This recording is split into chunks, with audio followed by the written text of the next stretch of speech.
The public govern with the precautionary principle in place. If the odds are something's going to happen, you respond. When I was a young Navy officer,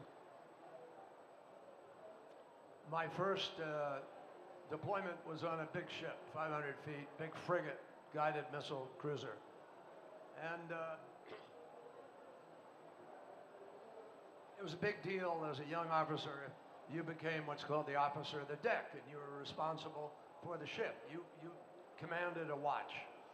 And you're out there managing the ship, and the one thing they drummed into us is safety, avoiding the problems. You dreaded the notion of being in extremis, which meant you had an imminent collision coming because you mishandled your ship or not looked at the radar, whatever it is, or you were about to run aground. In extremis. Just, you're in a place where only dramatic maneuver is going to get you out of it.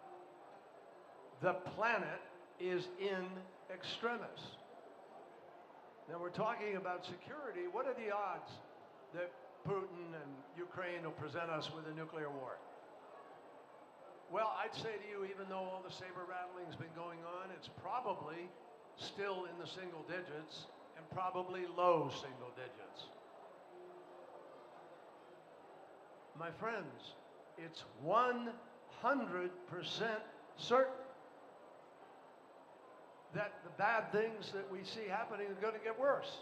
It's 100% certain that we're on an extremist course with the planet, unless we change.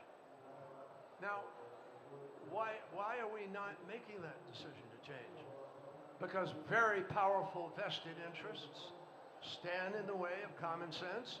I've been very busy selling phony narrative and are continuing to do that because we have some people who want to argue that 2 and 2 is not 4, or 2 and 2 is 5, or 2 and 2 is 8. I mean, we're in a different zone.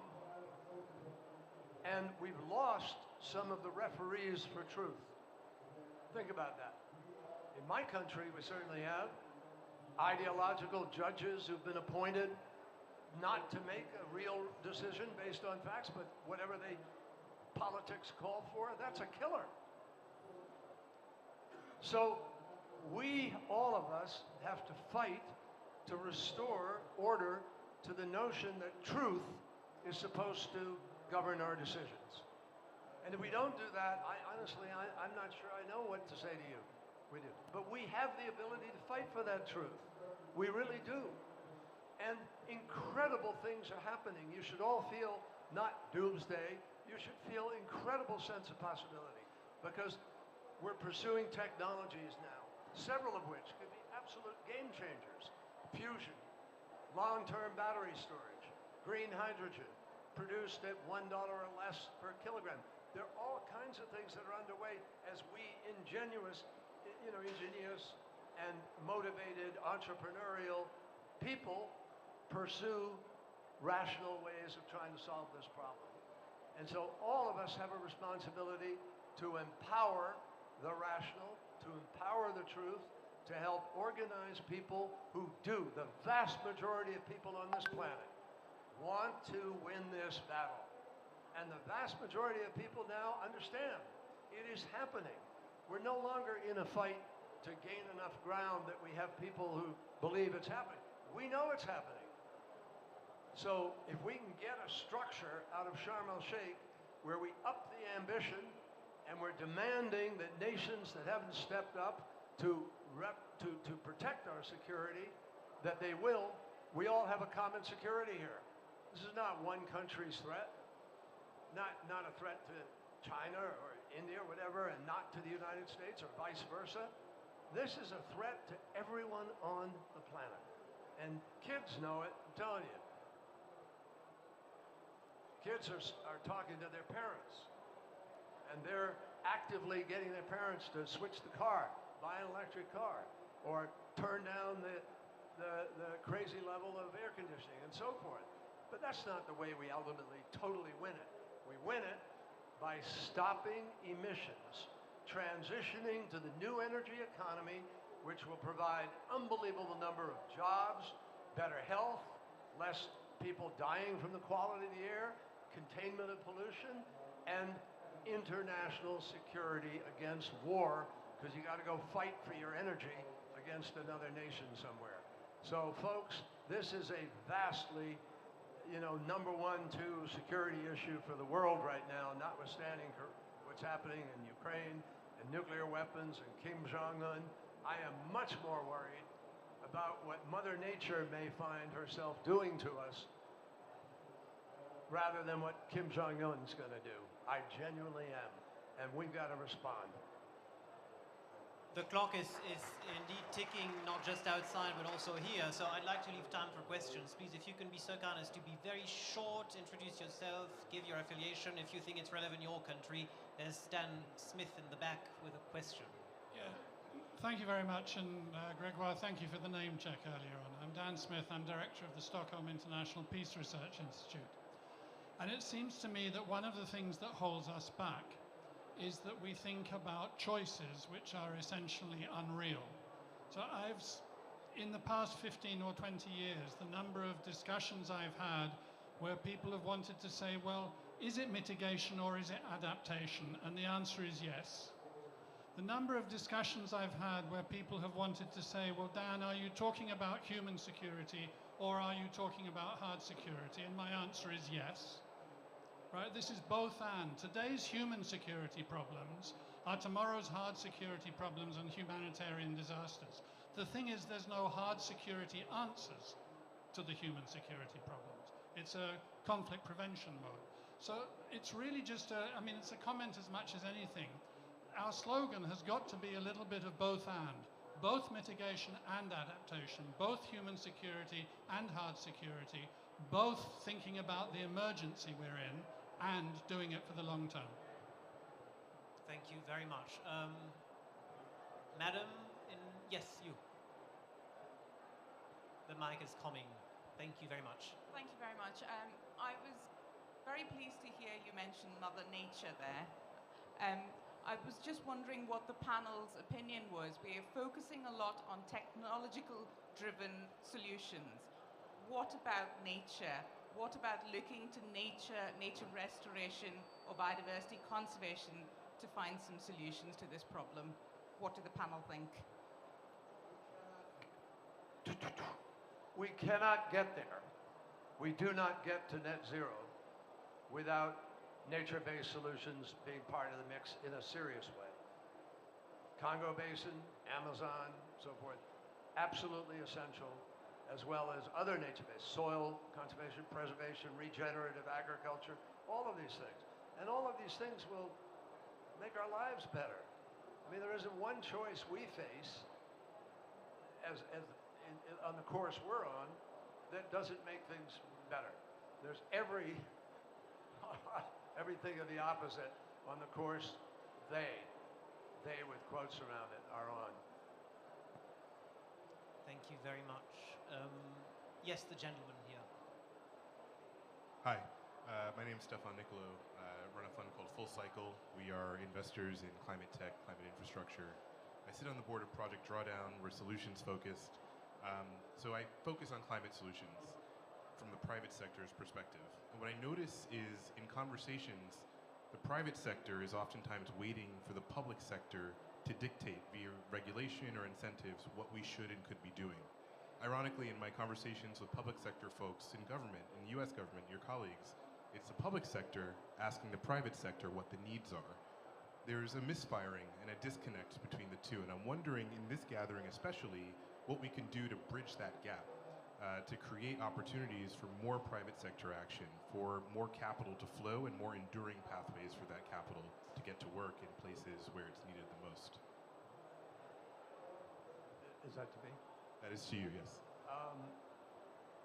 Well, that brings us back to the money. The trillions we need to deploy. It's not one or the other. The government has to help create structure. Look at what President Biden just did with the Inflation Reduction Act. He has created a structure for choice. but very, very rich, tax incentives, production tax credit, investment tax credit, and I'm here. I mean, the private sector is elated because that's going to drive innovation and creating a supply chain in that sector, or other supply chains. In addition, it will put serious money into the deployment of new technology, billions again going into green hydrogen, or the research development deployment that we need, and we need it on an extraordinarily rapid pace. But the private sector is ultimately going to do that. Let me give you an example. The government stood up not so long ago and said, we need vaccines. We'll pay for them. You make them, we'll pay for them. Boom. We got vaccines. Space, Elon Musk, Richard Branson. We said, we want to be able to get private lift into space and deployment of satellites, etc. If you make it happen, we'll pay for it. We did. And now we're deploying satellites and all kinds of things privately. So the answer is that you need both. You need the right structure, but you need the better attraction of capital. Right now, capital, look, folks, capital looks for a return on investment. That's pretty normal. You got shareholders. You got people you're responsible to. And you have to have a business that's a viable business. You don't give it away unless you've made so much that you can give some away, like Amazon, where they're willing to take greater risk. And Jeff Bezos has set up a $10 billion fund. But even that won't solve the problem because we need to excite the trillions into the creation of those jobs. The way to do it is through something we call blended finance, where we bring a sufficient level of concessionary money, which means it's grants or giveaway or very low interest, and that catalyzes the movement of other capital to a deal where you've taken the risk out of the deal. You also need the multilateral development banks, and we need to change the rules of those banks immediately, as fast as possible, in order to allow greater capital output without counting against you, not requiring raising new money. And this can happen. This can happen. I'm not talking pie in the sky. The rules would allow that to happen, and we could deploy hundreds of billions, several hundreds of billions of dollars, which leverage winds up being more than $1 trillion if you do it the right way. So we can do this. But we've got to excite the capital to move, and it takes a partnership between the governing process and the rules and regulations, which will accelerate, not hold you back, not get in the way, get one-stop shopping, make your decisions, don't send people to 15 ministries and have 10 years of litigation. We can't do that. We've got to move in an emergency. Just very quickly, I just want to say that most of the good news has been coming in from the private sector and the technology advances on these things, on renewables, etc. However, I think it is important to recognize that the public sector's job still to trigger the incentivization of the private sector remains. And a very good example is the carbon markets, which has been talked about for many, many years. But have we built in the incentives for the private sector to come in and grab that opportunity? I would argue maybe perhaps not to the best of our ability, as the pricing varies from anywhere between 1 to 100. And the other thing is, I do want to say that I think it's really important that we do not look at either or between technology and Mother Nature. I think it is both, and both equally so. Wherever you can do, Pakistan is very proud to have done.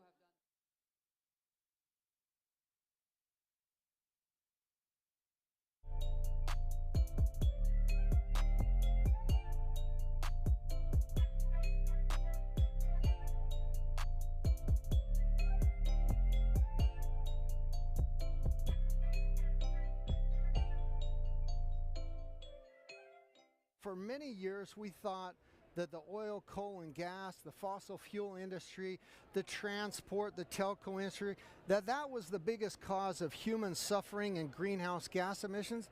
Absolutely not. The biggest industry that touches every human being on Earth, human suffering, human health and greenhouse gas emissions is the agriculture, seafood, and beverage industries and how we produce and consume food. And so it's the biggest pivotal moonshot moment in history that we have. 9 years left to really fix it. And so I say global food reformist. I think the entire food system needs to be reformed. For every 2 tons of food produced on the planet, 1 ton is wasted. So around 1/3 of everything that's produced on the planet is wasted. It's over 1 billion tons of food every single year. Now, when you talk about those big statistics, it's hard to get your head around them. So let's just talk about them in a bit different way. You need an area the size of China to grow the food that we throw away every single year. I think like all these like purpose-driven companies has to help their consumers to find the aha moments, because we are not enough as perfect consumers. We have to become active citizens as we are running out of time and have to act so extremely fast within this. Restoring nature is so low tech, and in a time where everything has to be high tech and complicated, I believe people are in dire need of solutions. So yes, I do believe that consumer-facing communication, whether it comes from brands or from NGOs like ourselves or from governments, is super important when it comes to really changing the mindset and really making this the decade of doing. It was a great meeting, but the highlight of it is that Jeff Bezos was at the meeting, made a big announcement to invest $1 billion for landscape restoration in Africa. I think we need that magnitude of funding. So Jeff Bezos' commitment will come together with another commitment made by 8 financial institutions. So in total now we have $20 billion committed for land restoration in the Sahel from 2021 to 2025.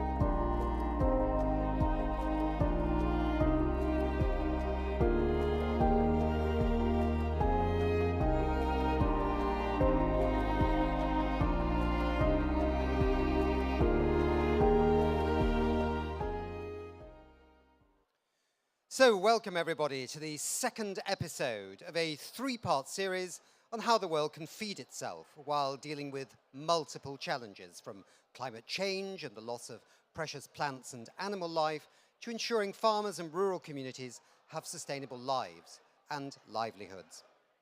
The focus of this series, Re-Agriculture, Food and Farming on a Healthy Planet, is showcasing and inspiring the world to get behind regenerative agriculture, perhaps as a crucial key to unlock new opportunities. This second episode will try to look at what the blockers are for widespread uptake of regenerative agriculture. Are they finance? Are they education of farmers? Are they policy? Are they more? And we want to look at how to break through these blockers, how to fast forward a better future for food and agriculture that addresses multiple crises and delivers multiple benefits quickly, because remember, we don't have time. According to a recent report, which I read in the Financial Times, just 15% of agricultural lands are broadly regenerative in the world. We need to step this up, and we need to do this at speed, and we need to do it at scale, given that food production is something around 1/4 or more of the pollution that is causing climate change. Let me ask our viewers to download the We Don't Have Time app here at wedon'thavetime.org, where you can interact with our guests and you can pose questions. We're delighted to have with us 4 terrific guests to join us in a few minutes. But before I do that, let me please bring in and let me introduce my wonderful co-moderator, which is Hanneke Faber. Hanneke is President Nutrition and leads Unilever's Nutrition Business Group. It's a $12 billion business, I understand. You're in 150 countries. That's almost the whole world. And you're known for iconic global brands such as Knorr and Hellmann's, emerging brands like the Vegetarian Butcher and Marley, is that right? I don't know. As well as local brand leaders like Horlicks in India, Bango soy sauce in Indonesia, and Calvi peanut butter, and you know my favorite too, Marmite. Above all, she is a passionate advocate about positive systems change in food and agriculture through the lens of regenerative agriculture. Briefly, Hanneke, can you tell the audience what you've been up to here at COP27? Was there something that you saw or heard and you went, wow, that's really new, that's really exciting, that's something I can think about? Yeah, no, thanks, Nick, and it's great to be here, right here in Egypt today. What have I been up to at COP? I think Elvis said it, a little less conversation and a little more action. So that's what we've been trying to do here at COP, raise our own ambitions as Unilever, but also raise the ambitions of the private sector and raise the ambitions of government because we don't have time. And the one thing I have learned, and that actually makes me really, really hopeful, is that for the first time ever, food was on the agenda here at COP, and it's COP27, right? Because markets, countries have realized that we cannot get to net zero if we do not address the agricultural system that produces all the food we eat. So we're going to talk about regenerative agriculture today, and I'm super excited about that. That's what we've been talking about today at COP all day. Fantastic. Hanneke, please, please, please stay with us. So now let's hear from our guests. We want to hear about their work, and in the second half, we're going to dig a little deeper into the blockers and how to remove them to scale regenerative agriculture. First, we want to hear from a young farmer, a celebrity chef, you can say, who's also working in communities in the Philippines. And that led her to be named a Forbes Under 30 on the 30 list in 2020. She's a Young Champion of the Earth 2019 for the United Nations Environment Programme. And she's called Louise Mabulo. She's founder of the Cacao Project. Louise, are you with us here somewhere? Yes, through the magic of Zoom. Hanneke, why don't you come just a little bit towards, me on this side. That's perfect. Hi, Louise. Hi, Nick. Good to see you. What time is it in the Philippines right now? Well, it's currently 1 in the morning in the Philippines. Oh my God, it's 1 in the morning. Heavens above. Well, thank you so much for being with us. Look, Louise, briefly, can you tell us about your work on sustainable farming, regenerative agriculture? What is the Cacao Project? Fire away. Absolutely. Yeah, definitely. So I work on the Cacao Project in the Philippines, which is an initiative working with farmers at the grassroots level to transform their farms and their livelihoods into something that's more resilient. We're building agroforests and helping them diversify their existing crops from coconut monocultures into cocoa farms, along with bananas and all these different assortments and diversities of crops. Not just that, we work under 3 branches, which is agriculture, education, and regeneration, training farmers with the skills and know-how they need to be able to transition into a time where our climate is constantly adapting and changing. At the moment, we're working in San Fernando in the Philippines. We've worked with over 200 farmers, plant over 100,000 trees, over 100 hectares of land. And we're still working to expand and grow this to be more inclusive to other farmers, as well as make sure that they have a lot of options on their plate and how they can diversify livelihoods, but also understand the whole value chain of our food systems. And what does regenerative agriculture mean to you? Well, for us, regenerative agriculture essentially means a holistic way for us to be able to steward our land and work with nature, to be able to produce food in the way that nature intended, while also producing green, economic, and sustainable livelihoods for farmers and locals here. But on top of that, regenerative agriculture is also a tool for us to be able to transition into resiliency. The Philippines is one of the most vulnerable countries to hazards brought about by climate change, and farmers and producers are some of the most vulnerable groups. So it's really a way to enable them to slowly adapt to our changing climate and be able to better prepare for it. That's amazing, Louise. So excited to hear. And I think we have to talk offline a little more. We're looking to do more coconut farming in the Philippines regeneratively as Unilever. So we'll pick that up offline. But so excited about what you're doing. Yeah. Now, I heard you are also a finalist in Junior Master Chef. Yes. Is that right? Congratulations. That's right. Thank you. Congratulations. Does that link at all to your regenerative agricultural efforts? Absolutely. I was a finalist in Junior Master Chef at the age of 12. And well, I'm 24 now. It launched me into a really early culinary career. I began cooking as soon as the show ended. So from the ages of 14 up to 18, I was doing professional culinary training. And slowly, as I was going through this whole process of doing pop-up dinners and creating menus, I realized just how food wasn't just something that was served on a table on a plate where people could enjoy it over a dinner. It wasn't just me as a chef curating these menus. It was something that extended far beyond us into farmers, into food systems and logistics and suppliers and marketing. And there was just so many factors that went in on it that I realized that I couldn't just be a chef. I had to address the whole issues beyond it, whether that was in scarcities in supply chains, food insecurity, why certain things were getting impacted, and even to the point of typhoons and resiliency. And that's how I slowly transitioned from just being a chef to farm to table cuisine, becoming a farmer myself. And inevitably, once we were experiencing the brunts of typhoons and realizing that farmers needed extra support, that's when I began the Cacao Project. Super. So stay with us, Louise. I'll invite Hanneke to come round here. Stay with us. I hope you can see something of the studio. Now, I'd like to turn to Irene Ajoyuk. Is that not bad? Okay, super. I lived in Kenya for like 13 years. How can I get that wrong, Irene? But anyway, she's an environment and climate resilience specialist with over 10 years of experience working with communities in Kenya across different landscapes. She's working on a doctorate in ecology and natural resources at the Right Livelihood College, hosted at the Center for Development Research at the University of Bonn in Germany. And she's focusing on land degradation and farmer-managed natural regeneration. Irene is also an ambassador for the organization, the Evergreening Alliance. Irene, please come and join us on the chair over there. Remember to keep your microphone nice and tight to the mouth. And please tell us about your work on regenerative farming in East Africa. Is it happening? And is it important? Yes, so regenerative agriculture is happening. It is very important, and I will give a specific case of farmer-managed natural regeneration, where farmers have been trained to intentionally identify the local indigenous trees on their farmlands and the stumps that exist, because FMNR is a principle of releasing the forest underground.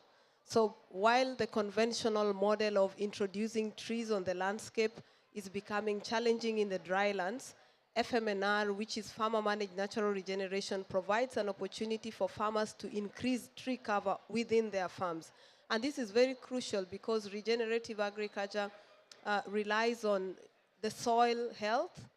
Regenerative agriculture requires biodiversity that can actually deal with the challenges of pests and diseases, but also improve an enabling environment for crops to increase production and in a sustainable way. Regenerative agriculture also requires farmers to utilize their local knowledge and bring back that which has been lost. And when the previous speaker talked about food, I already thought about, our local food that we have moved away from and are trying to intensify or introduce more of the food types that were not indigenous to our places. And this is really pushing for intensified agriculture.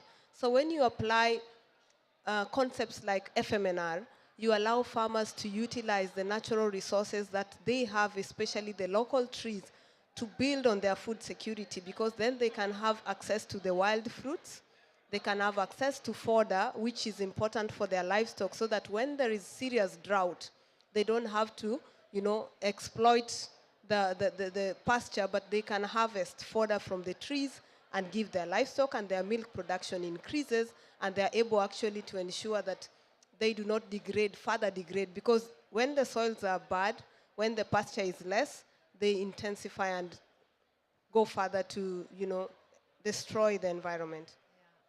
Yeah, regenerative agriculture, soil health, and resilience are so closely linked. So I'm glad you said it. I had a totally different question for you, actually. So that's the farmers. They're using better practices. Have you guys done any work on how we tell consumers about, these ingredients, these products being regeneratively farmed? So consumers maybe know about organic or fair trade, but have you guys done any work on letting them know about how the products were farmed? Awareness is going on the importance of eating clean food. Okay? So clean food is organically produced. When you apply models like FMNR, you are actually on the pathway to organic farming, because sometimes it becomes very difficult to get a farmer who has never practiced organic farming to practice it with fidelity to the extent it can actually attract the prices in the market or get the labeling, So rarely do you find normal farmers able to participate in this space, especially in the market system or the value chain. But the farmers are now coming to a point where they're looking at their health and they also want to eat clean food. So they are the first consumers we reach out to. Beyond them, we are now creating awareness to the community to appreciate the need to eat clean food for their health. So then their products become marketable within their environment. What I would say is probably what the private sector needs to consider is a fair return on investment for these farmers. Because when they practice regenerative agriculture, their food products should actually attract fair prices compared to those that are not really done in the more safe way, in the more environmentally sensitive way, and more climate resilience. So our governments, our private sector should support these farmers to be able to tag their products in a manner that can actually enhance, scale up of what they're doing, so that at least their work is appreciated. But even more importantly, that the sustainable agriculture practices they do, in the end, address the climate crisis we are facing, and also ensures that we have a healthy generation of people. Thank you. Yeah, thanks very Clean much food. indeed. Yeah, and I think that's very interesting, because in a sense what you're talking about is you're growing up consumer awareness from the ground up, in a sense. Yes, Yeah. yes. Okay, good point. Okay, now we've got to take a seat there, Irene, and you're going to hand over the microphone to Chris Buss, who's director of the IUCN Center for Economy and Finance. You might have to explain who IUCN is, because the audience out there is an eclectic audience of interested people, but they don't know all the acronyms.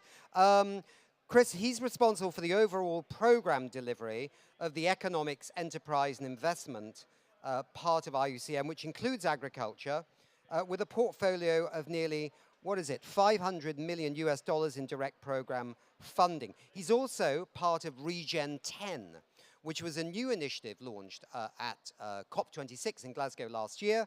And this is about leveraging finance for regenerative agriculture, I understand, Chris. Chris, come and join one of these.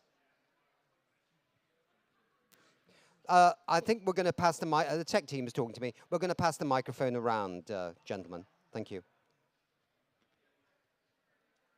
All right, you think that Chris should have Hanneke's microphone? She's very decent. She's willing to part with it. If it was my grandson, he'd be fighting me right now. But anyway, over to you, Chris. Great. Well, yes, thanks. So, yes, the IUCN is the International Union for Conservation of Nature. And the big word there is union. We have over 1,400 members ranging from state governments through to NGOs, WWF, local NGOs, and then indigenous peoples groups and subnational governments. So a good range of stuff, a good range of organizations to influence change on nature and nature-based solutions and how we implement that, yes. So Nick, Regen 10, yes, as IUCN, we were part of the initial design of Regen 10, and it was launched at the World Leaders Summit last year. And with support of IKEA and Rockefeller Foundations, this year we've moved out to an inception phase. And really using COP27 as an opportunity to get stakeholder engagement, whether that be with multinational companies, whether that be with smallholder farmers, or whether that be with indigenous peoples groups who are central to the mission of transforming food systems, which is the heart of Regen 10. How do we transform the food systems? By building that knowledge, that understanding and accelerating action towards regenerative agriculture. But the central pillar behind it is inclusivity, making sure that it's a farmer-centric approach, working with local farmers, local stakeholders, indigenous peoples to not only build up that understanding, but ensure that culture, social, environmental, nature-based solutions and nature are central to regenerative systems. Right. And it's through a network of networks. So it's working with farmers, smallholders, indigenous peoples, but multinationals and wide range of international organizations that bring those skills to transfer us to regenerative agriculture. But is there an aim to leverage $5, $5 billion, 500, 5,000? I mean, is there a goal on the horizon, or is that at the moment not there, but will be something thought about? And how do you leverage money? Yeah, I mean, the initial construct was to mobilize 100 million as technical support to drive the landscapes to transition, to build up the metrics and data and understanding of what regenerative agriculture looks like, and really mobilizing those resources to make it happen. Yeah. Right. Okay, good. Hanneke. Yeah, I love what you said about inclusivity, Chris. So how do we engage using Regen 10, not just the big farmers, but all those millions of smallholders? Yeah, I mean, you're talking to my heart there, and I'm sat next to Irene, and I think, you know, the transition to regenerative agriculture has to happen. It's got to happen. It will happen, whether it's regenerative agriculture, however we define it. You know, let's move on to action. Let's try and mobilize those billions that is needed. And you know, we realize that small and large scale producers are important to the system, but what we want to drive in Regen 10 is making sure that also we want to pay specific attention to those smallholders. And I just because they present a massive opportunity and an underestimated opportunity. And just reading some statistics, you've got 500 million to 1 billion family farms. And they present 80% to produce 80% of the food in different regions. And those organizations are organized into structures. We call them forest and farm producer organizations. In Asia, for example, the Asia Farmers Association, they have 15 million farmers in 16 countries that they can access. And that's through 180,000 local organizations, cooperatives or businesses. The Eastern African Farmers Federation, 25 million in 10 countries. And a wide range of working with the Global Alliance for Territorial Communities who work in 24 countries with indigenous peoples groups, and yes, over 950 million hectares. So the real mobilizing those organizations really needs two things. First of all, finance that is agile and responsive enough to create the conditions for mobilizing finance, so the capacity building of those organizations to transition to regenerative agriculture, to allow those organizations to be able to hold and disseminate finance, to actually mobilize large-scale finance. And we've seen examples of that. So the second thing is then that direct finance and I think, you know, we saw agile and mobile finance through COVID. Yeah, we got to small and local enterprises. We got a lot of finance that was mobilized.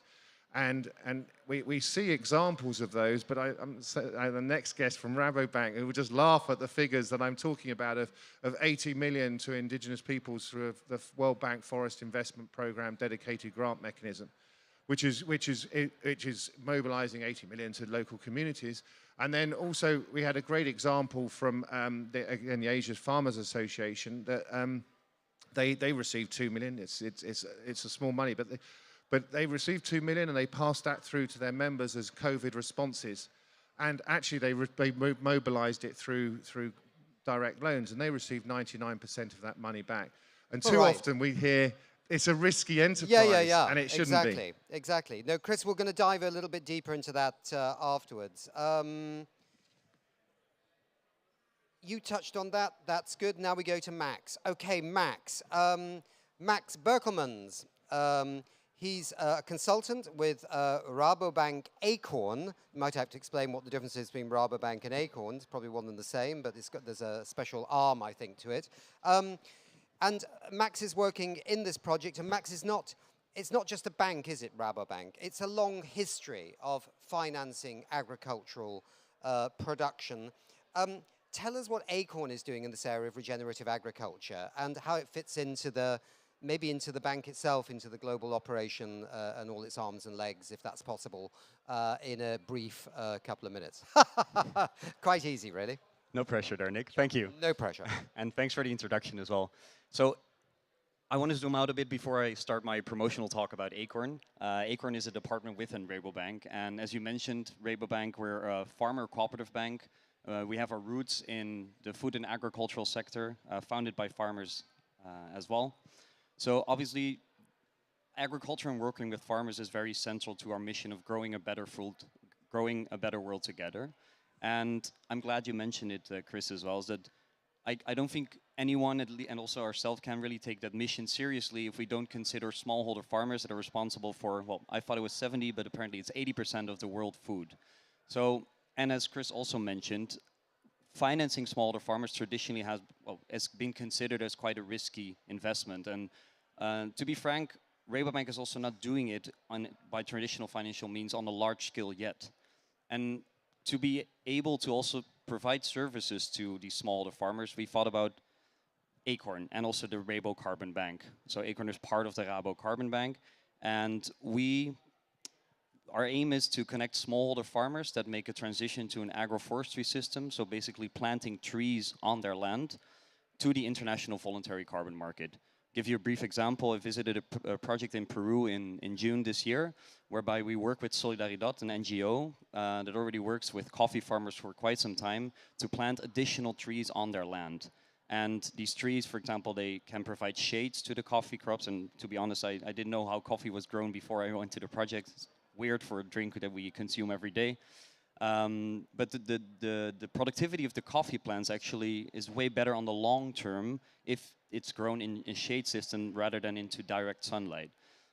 Trees can also have a lot of different side benefits, and it's really interesting it's really beneficial for smallholder farmers to transition to agroforestry. But I think if we're talking about like the blockers or the barriers for transitioning to regenerative agriculture or agroforestry here, finance is one thing. Obviously, working at a bank, so we have to talk about finance here, but the barriers are actually multifold. So it's about training. Farmers need to know which trees to plant, for example, how to properly maintain the trees.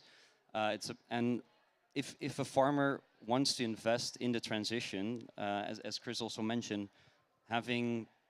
it's quite hard to access long-term credit. And as nature doesn't really suit our very short-term horizons, which you like as human and the financial sector as well, we need to have a way of financing the transition to agroforestry system. And we believe carbon markets can be a really powerful tool to do so. So at Acorn, Rabobank, we don't consider carbon credits, so to say, because there's a lot of criticism out there in the market as well, as a nice thing per se, but we really like its potential to finance the transition of smallholders to an agroforestry system. And yeah, that's where we've been focusing on the start. We focused on overcoming the barriers for smallholder farmers to participate on the voluntary carbon market, which is certification to begin with. It's very hard for project developers working with smallholders to get certification. It's costly, it's a lengthy process, and we have transformed it by working with the Plant Vivo Foundation in truly making the certification process more efficient for our local project developers. Then technology, super important for our proposition, is that we can, using remote sensing technology, so satellite images, if we have a polygon, which is basically the surroundings of a smallholder farmer's area, we can year on year measure the growth of the trees, the biomass, on the level of the individual smallholder plot, completely remotely. We need some data collection on the ground before we can do so. But because of these two cost reductions, so certification and technology, we've been able to significantly reduce the costs of starting carbon projects focusing on agroforestry with smallholders, by which if we sell the carbon credits, because that's something we do at Acorn as well, to Microsoft, for example, corporates that aim to offset their CO2 emissions, they can reduce themselves. We are able, because of these cost reductions, to channel 80% back to the farmers. And that's truly high if you look at other propositions in the market. And I truly believe that's the logical thing to do, both from an ethical perspective. The farmers and the communities are doing the most work to plant, but more importantly to maintain the trees, but also from a de-risking perspective, because if a farmer doesn't really have an incentive to maintain the trees, why on earth can we expect that the tree is maintained well? So basically, in a nutshell, that's what Acorn does. In a nutshell, of course, an acorn is a kind of nutshell, so that's really perfect. All right, we're going to try and have a little bit of a deeper dive into this. For this broadcast, I mean, what are the blockers to scaling regenerative agriculture? How do we tear those down, starting here in Sharm el-Sheikh and rapidly over the next few years? Because by 2030, the world's supposed to halve its emissions, right? To have a 50-50 chance of hitting net zero in 2050. I saw a presentation today from the Exponential Roadmap Initiative and Conservation International that suggested that a huge amount of those emission reductions to halve the global emissions around the world could come from regenerative agriculture and other nature-based solutions, because they can move very quickly if we move very quickly. So that's where we stand, and we've got Luis still on the magic of Zoom. That's fantastic. We've got Irene here, we've got Chris, and we've got Max. I'm going to hand over to Hanneke for your first question. Yeah, thanks, Nick. I think it'd be great to have a quick round. You guys touched on it, but what are the blockers to move faster on regenerative agriculture, either locally or across countries, either with smallholders or with big farmers? Is it money? Is it a good system to be able to sell those carbon credits? Is it other things? And maybe we start actually on Zoom in the Philippines. Go right ahead. Absolutely. Thank you, Hanneke. Thinking about it, there's a lot of different factors and blockers that hinder regenerative agriculture or even transitioning to it. One of them can be, as you mentioned, incentivizing farmers. There's really no incentive for farmers to transition unless there's a way for them to do it via carbon credits, or really teaching them the practicality of it, because the language that we have surrounding regenerative agriculture is usually around environmentalism or, you know, the benefits to the planet. But what about in a practical scale that farmers can understand? How about whether it's making sure that their harvests last longer, or having harvests that are reliable, because we see that soil degradation is taking away from our ability to produce more harvests. In fact, the world has about 60 years worth of harvests left. On top of that, on a more higher end zooming out policy scale, right now, there is around $600 billion worth of agricultural subsidies that fund agriculture that is extractive. And we need and can transition most of that into transitioning into regenerative agriculture. And I think there's an opportunity there here to do that here at COP, or at least drumbeat it. And more importantly, I think another thing that we should also acknowledge is that many of the principles and ideas and technology that we need for regenerative agriculture already exists within Global South traditional and indigenous systems. It's a matter of bringing it back, because 50 or so years ago, food was just food and agriculture was just agriculture. My grandmother would be able to make a meal without thinking of its impact on the planet. But nowadays, it's inextricable to think that whether I have meat on my plate or dairy or eggs or cheese, it's just thinking about that is already a very stressful endeavor, because people don't realize where their food is coming from. So ideally, we would increase food literacy at the individual consumer level, but on top of that, find ways to tap into traditional knowledge systems and return to those systems, or at least merge them into modern science and know-how and understanding in a way that's practical as well for our producers to understand. Food literacy to consumers. That was an interesting point, wasn't it? Anybody else like to jump in here? I mean, let's see. I mean, is it finance? Is it education? Is it policy by governments? Is it all, you know, whatever? I'll give you the finance. I'll give you the finance figures. It's estimated that we need 240 billion going to smallholder farmers, indigenous peoples groups, if we're to achieve the climate solutions, climate, food, and biodiversity solutions that we need to, the crisis that we need to challenge. But we actually, so that's a quarter of annual climate finance. But at the moment, we see 1.7% going to smallholders, and less than 1% going to indigenous peoples groups. That's 2.5% of climate finance, and that to a group that provide, as we said, 80% of the food that is consumed globally. And that's just fundamentally wrong. We need to put in systems that is getting down to the ground and getting money to the onto the ground, and building the capacity of farmer organizations to be able to mobilize that at scale is essential, and then we can mobilize that. And that's not just public finance, that's also private finance. As Irene, why don't you come in here as well? Because you also mentioned getting a proper price for the food. Yes. I think it's high time we need to price regenerative agriculture produced food just the same way organic foods are priced, so that the farmers really find the incentive to do what they are doing. The other thing which I think is a barrier is our mindsets. We are still, blocked to appreciate opportunities that exist in our eyes, and we are still, struggling to find new solutions every time when there are certain things that are working which we just need to project.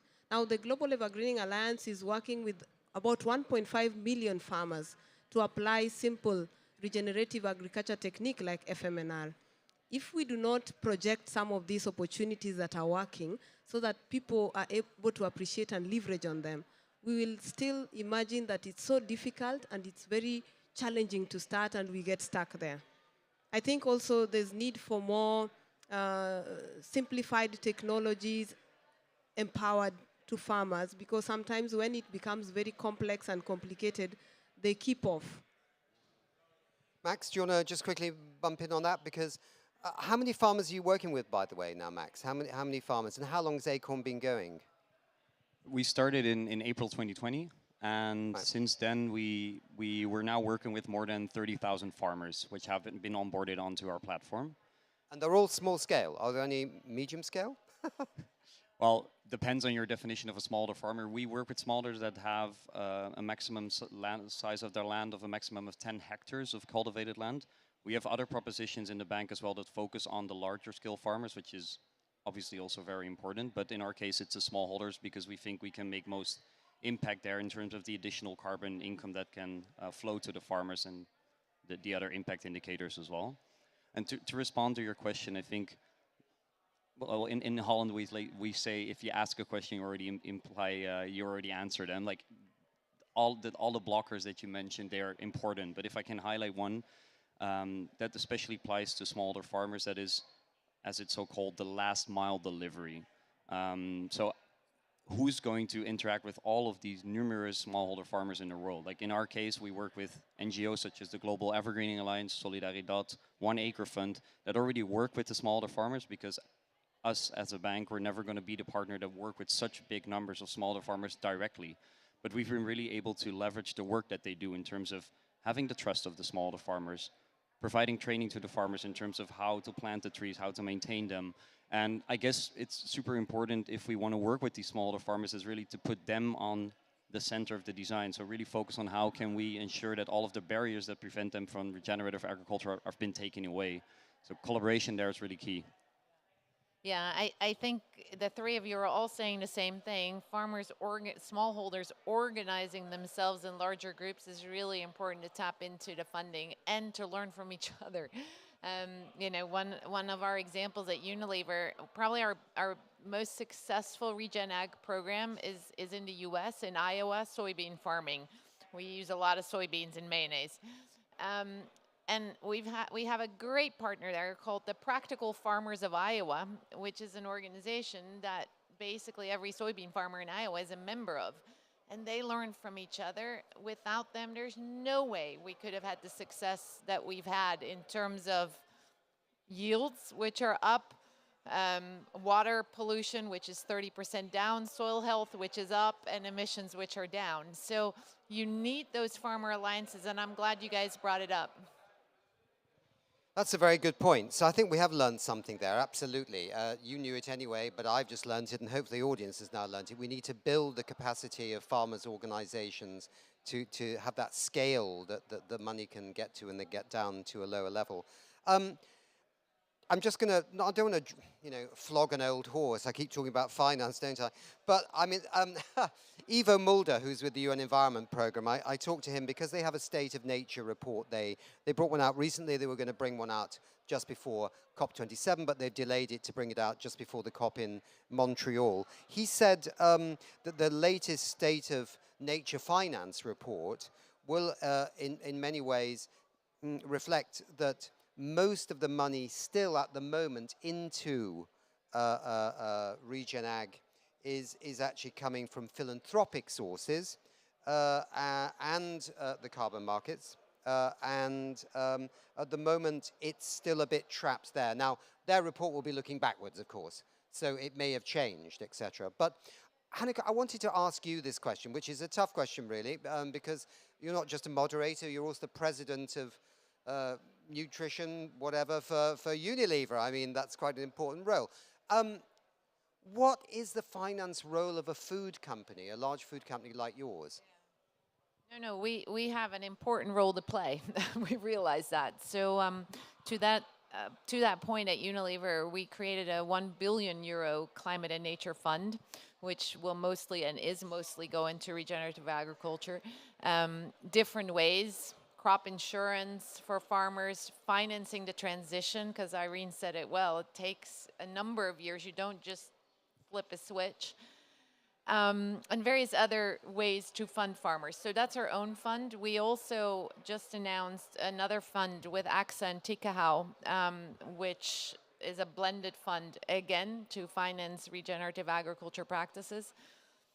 We're hoping that governments, so we're doing advocacy with governments to repurpose some of the subsidies that you guys talked about that are actually harming the environment. I think that's what Louise was referring to.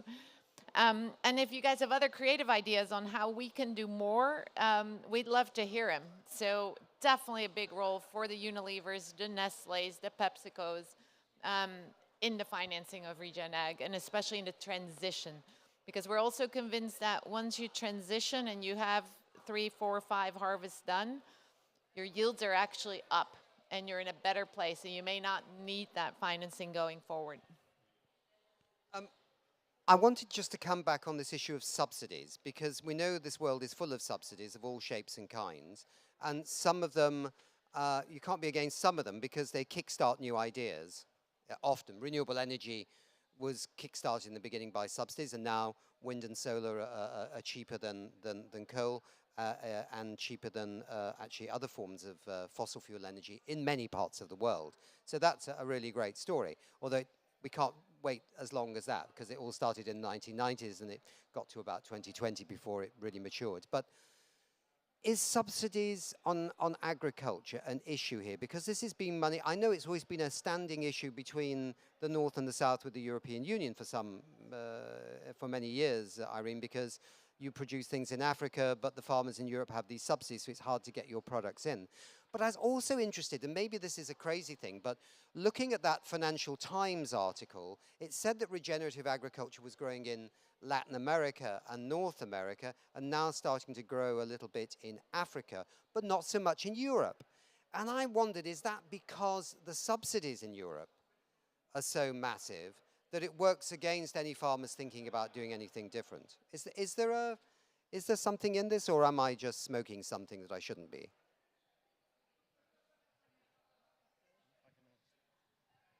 I can attempt. I think it's a little bit ironic. When I worked in Africa for many years, you always used to hear this saying, well, the farmers need to stand on their own 2 feet. You know, they don't need project funding. Well, it was a little bit ironic coming from Europe, as the UK was previously, but on the Common Agricultural Policy, which is the most heavily subsidised industry probably going, and driving low cost, high productivity systems. And I think you're right, Nick, that it is a challenge. But Hanneke, I think what you said is yes, there's changing the public finance, but it's also making sure that actually regenerative agriculture makes sense. And we did some work going up actually, how time flies, but going towards Glasgow last year about looking at how how regenerative agriculture actually makes business sense. Once you've gone through that transition, we saw sort of projections of 40% increase in yields. 30% reduction in soil erosion. And these also make long-term resilience to your systems. But I think also, and it was also the carbon benefits of 20% increase in carbon. So that's just business sense, but I think subsidies also need to reflect that and reflect that it's a growth opportunity. And within that analysis, there is potential for 5 million of jobs. So when you're looking at ODA, I think that's overseas development funding. That's a great opportunity that we can also use as well. So it's not just about subsidies, it's all about all public finance. I'm very conscious of Louise on Zoom, because it's easy to forget you, not because you're not wonderful, but because you're not physically in the room. Do you want to comment on that, Louise?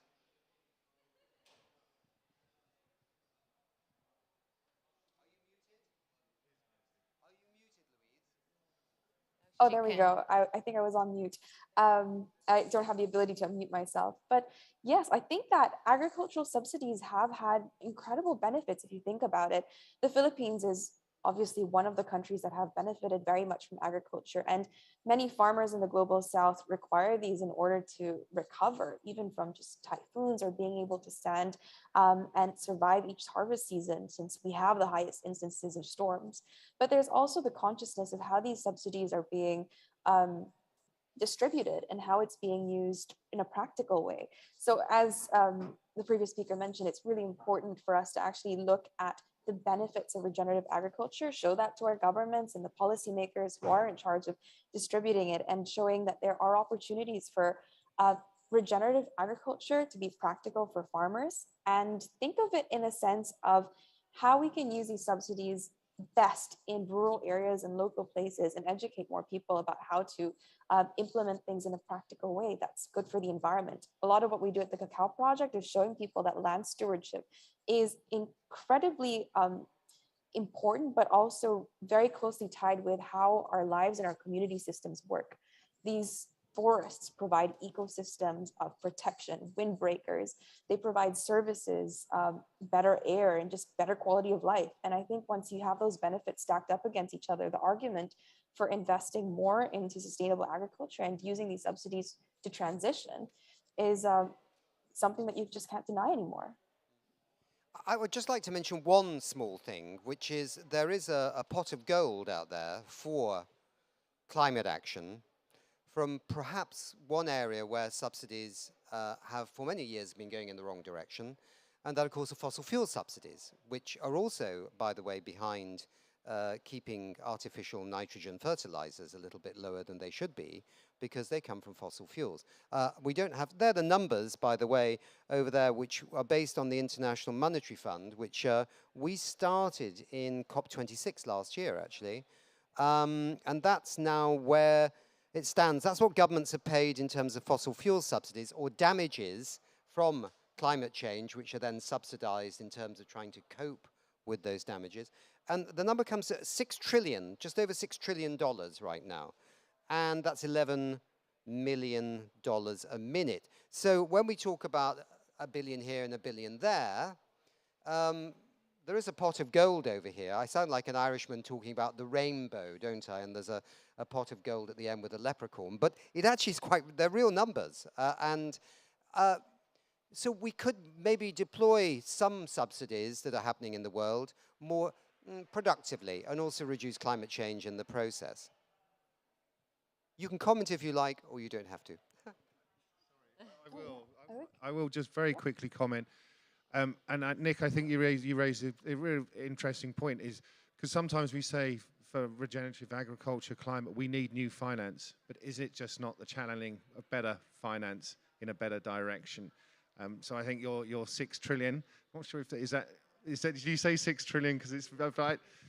There's so many zeros, it's a bit confusing, but it just goes to show if you put that money into regenerative agriculture, we'd really make some progress and send it to farmer organizations. You'd be happy, Irene. In fact, sometimes we find what our governments are subsidizing are more, contrary to regenerative agriculture. So fertilizers are really being given to farmers at a rate at which they would not actually find the incentive to do regenerative agriculture. So the conflicting policies that do not even appreciate or support regenerative agriculture are a problem we are facing. So while we appreciate subsidies, which kind of subsidies are we talking about? I think there needs to be, I mean, if there are external support that is coming in, it needs to ensure that it counteracts what probably government is providing or certain organizations are providing that actually make farmers more dependent on these other options. And that's why I still say we must get to a point where we can tag regenerative agriculture produced products to be priced fairly so that they can actually compete with what is produced in the conventional or more, unsustainable ways. Yeah, well said, well said. Max, did you have any last thoughts on that point on subsidies? Well, I just find it very scary that this number is increasing even more. And what you just mentioned, whether the majority of the funding is still coming from philanthropic sources for regenerative agriculture. I always hear myself quoting that having public funding and philanthropic funding for the transition is not enough, but apparently there's a lot of public finance out there, and I agree with your point, Chris. If we just channel that finance into the right directions, which is tricky, we need to talk not only with the government probably, but also with the lobbyers and the entire sector, but then we can get there as well. Well, I'm hopeful after this COP that hopefully we've done a little bit of impressing on all the governments that were here, that regenerative agriculture is worth spending money on. And some very big governments, the US most notably, are doing it recently, so that's great. So that's my hope from COP. To wrap up, what would be great, can we just hear one thing that you hope will come out of this COP now that you've been here for a number of days? Really, 30 seconds. One thing you hope for. We'll go around, and Louise, we're going to end with you this time because it's not fair that we keep asking you to go first. So Max, one thing from you. Great. Well, talking about action, Acorn, we really focus on tangible projects on the ground. So I talked to a lot of foundations as well during this COP. I really hope we can work together with them to boost finance into these smallholder farmers and enable them to transition to agroforestry. Smallholders have the will and the power to make a difference in their lives. Let us invest at the grassroots and ensure that farmers are empowered to transform this world to the better place we want to be. Thanks. I'd like to see the ocean instead of a conference centre. That would be the first thing. But my second wish is is start talking about transforming our systems, not just greening what we're talking about, what we're doing now, but actually transforming our system. And we just heard that from my other panelists of how we want to move, not just from greening monoculture systems, but actually changing that has people at the centre, people and culture. And Louise, Hanneke gave you the last word on this. Oh, what a big responsibility. But I'm just going to echo what everyone said. I think my wish is that food systems becomes a critical part of the agenda for climate. After all, it's 30% of the solution to climate solutions, and that landscape stewardship becomes a really critical part or pivotal part of the solutions that we're going to be proposing with farmers, especially in the global south at the center, since they are 80% of the people who produce our food. Well, there we go. Episode 2 of Re-Agriculture, Food and Farming on a Healthy Planet. It has been an amazing COP. It has been an amazing time to actually see this agenda really going and bubbling up to the surface. And I think we did learn a little bit that Irene has an idea, something that's not too heavy, but a little tag that says this was done by a regenerative agricultural farming system. At least people know something's happening, and it might get people talking about it. Oh, it tasted quite good. And what is that regenerative agriculture? That might be the way of spreading it. Who knows? Especially if it's cooked by Louise. Especially if it's cooked by Louise, right? So next time, Louise, you have to come wherever we all are, and we expect a 3-course meal on that. So maybe we haven't found the full answer to how we communicate regenerative agriculture to consumers, but we have some ideas. And I think we've heard about some of the blockers for sure. I also want to just remind the viewers that there will be an episode 3 of this. episode 3, the last episode in this mini-series on re-agriculture, food and farming on a healthy planet, brought to you by We Don't Have Time and supported by Unilever, which will be broadcast in early December. Any last thought, Hanneke? No, I leave COP hopeful, so let's take that hope to episode 3. Super. Bye-bye, everybody out there. Thanks for watching.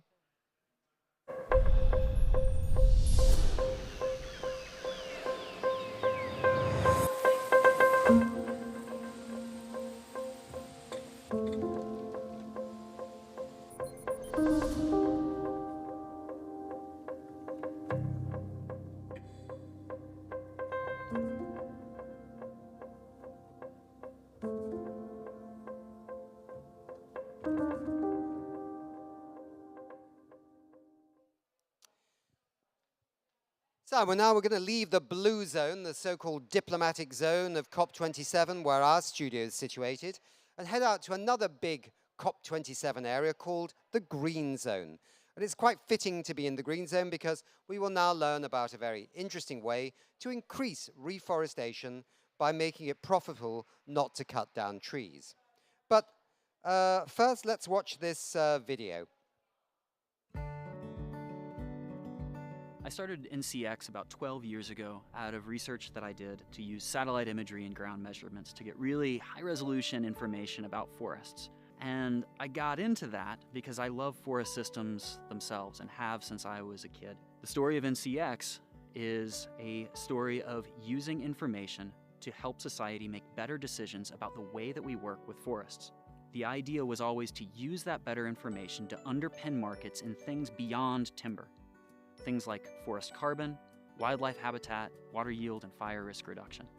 When you measure every single acre, every single year, and provide incentives to landowners to change the way that they work with those systems to provide greater benefit to society, we have the opportunity to create the forest of the future that we actually need.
I think global warming's real, and human activities contributing to it. So if we can help offset it with our practices, that gives me some personal satisfaction to know that's being done. Solutions like NCX provide us and grant us precious time so that we can ultimately scale emerging carbon removal technologies and decarbonize the economy.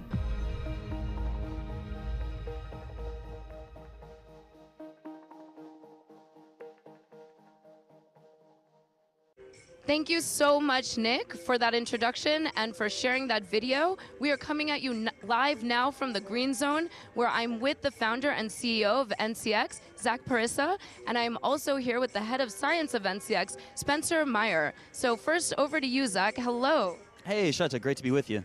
And great to see you, Spencer. Great, so glad to be here tonight, Shata. So gentlemen, tell me a little bit, Zach, let's start with you, Sure. about what NCX is for our audience that might not be familiar. Yeah, sure. What's NCX? So the Natural Capital Exchange is basically a data-driven market that democratizes access to natural capital markets for every landowner. We use satellite imagery and AI to quantify the benefit that landowners can create by growing their forests longer, year over year. And we, taking that carbon and climate benefit, we roll that into a credit and make that available for net zero pioneering companies. Well, what made you came up with something like this as a solution to tackle this climate crisis we're all in? I've been passionate about conservation since I was little, and I've done work in Brazil, Bolivia, Armenia, and I saw the need for people to have fair incentives to encourage them or make it economically feasible for them to engage in conservation efforts and to be able to measure and pay for that so that landowners, whether that be communities or individuals, know that they're getting paid fairly for that outcome, and that organizations like responsible businesses that want to create that positive outcome know that they got what they paid for. And so that's what led me to focus on the data aspect, and past work in that over the last decade sort of indicated, or I saw ways that we could improve upon the original work that we started out with and create better mechanisms that scale more readily for everyone to participate. And so clearly NCX is data-driven. It's all about science. It's about evidence. And Spencer, you as the head of science, why is it so critical that NCX is entrenched in all things data? Well, it's really important because forests are really one of the great wonders of the world, and they have so many things going on, and it's very complicated but important to measure forests, not only for the climate and carbon benefits, but for the biodiversity and other many clean air and clean water benefits that we get from forests around the world. And so we've started in the United States, where there's really good inventory data on the ground in the forest, inventory data from our federal government.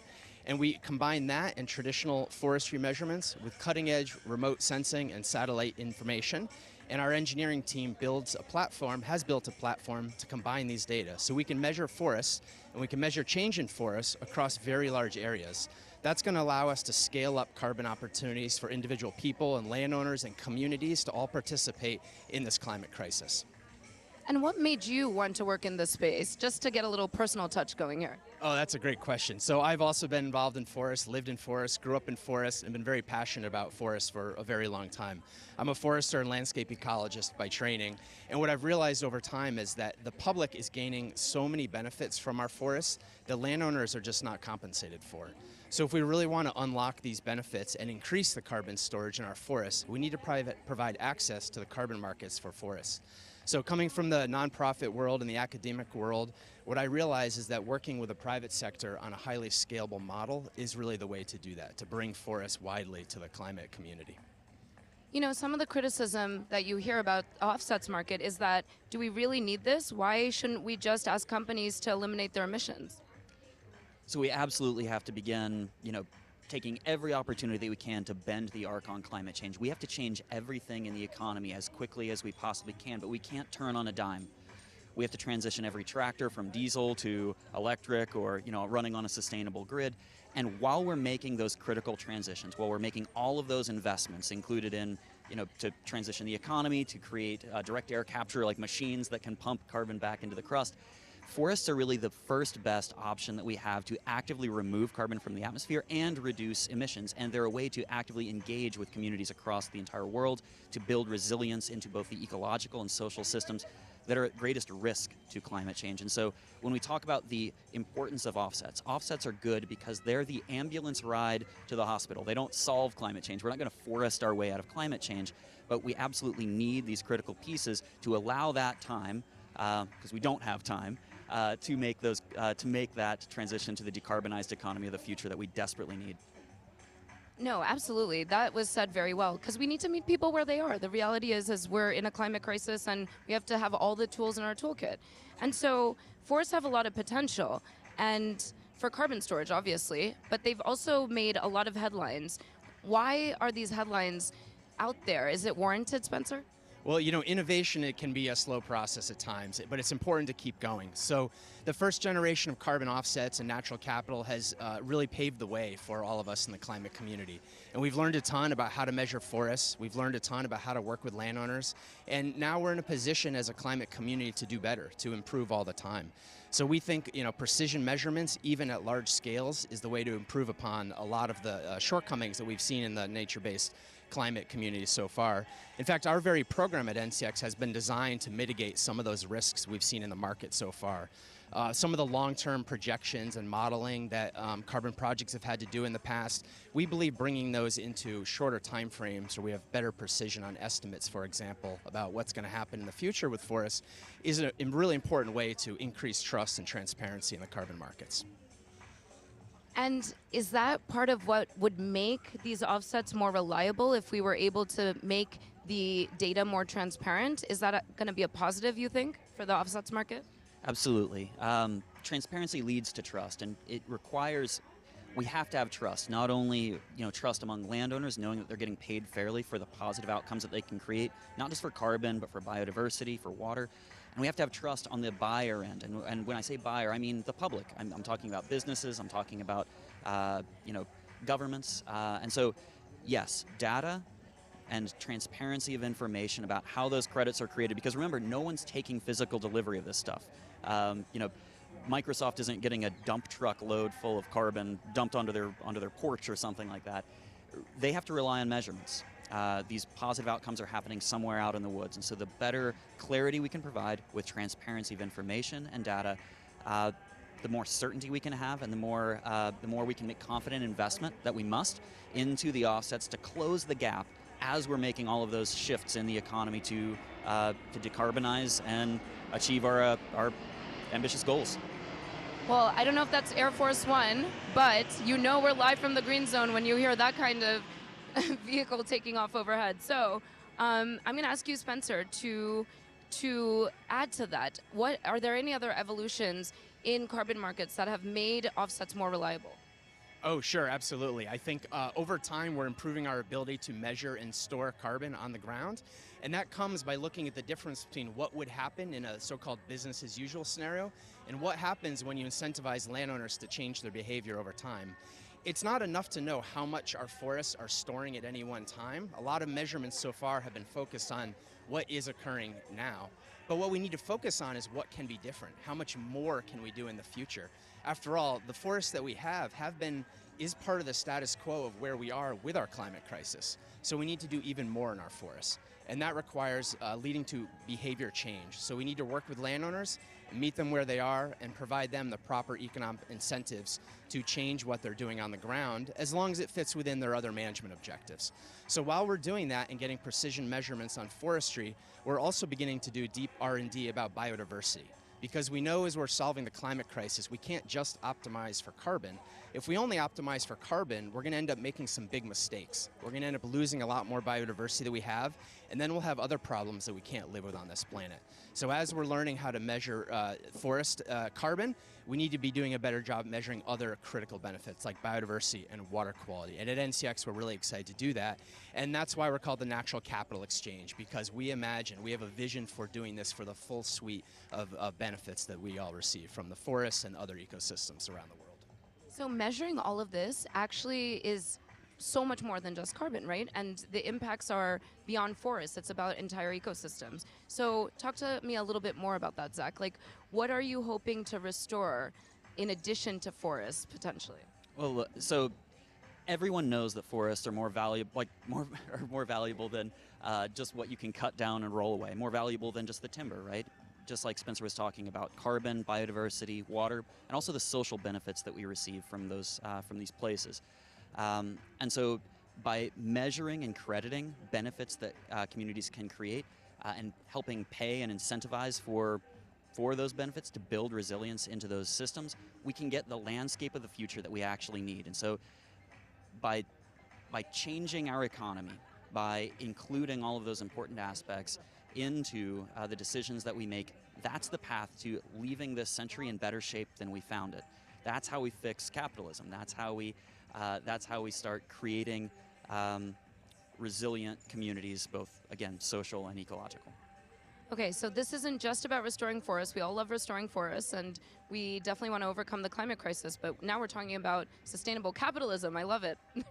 There's a lot of impact and positive outcomes that can stem from the work that you're doing at NCX, but you've got your challenges too, right?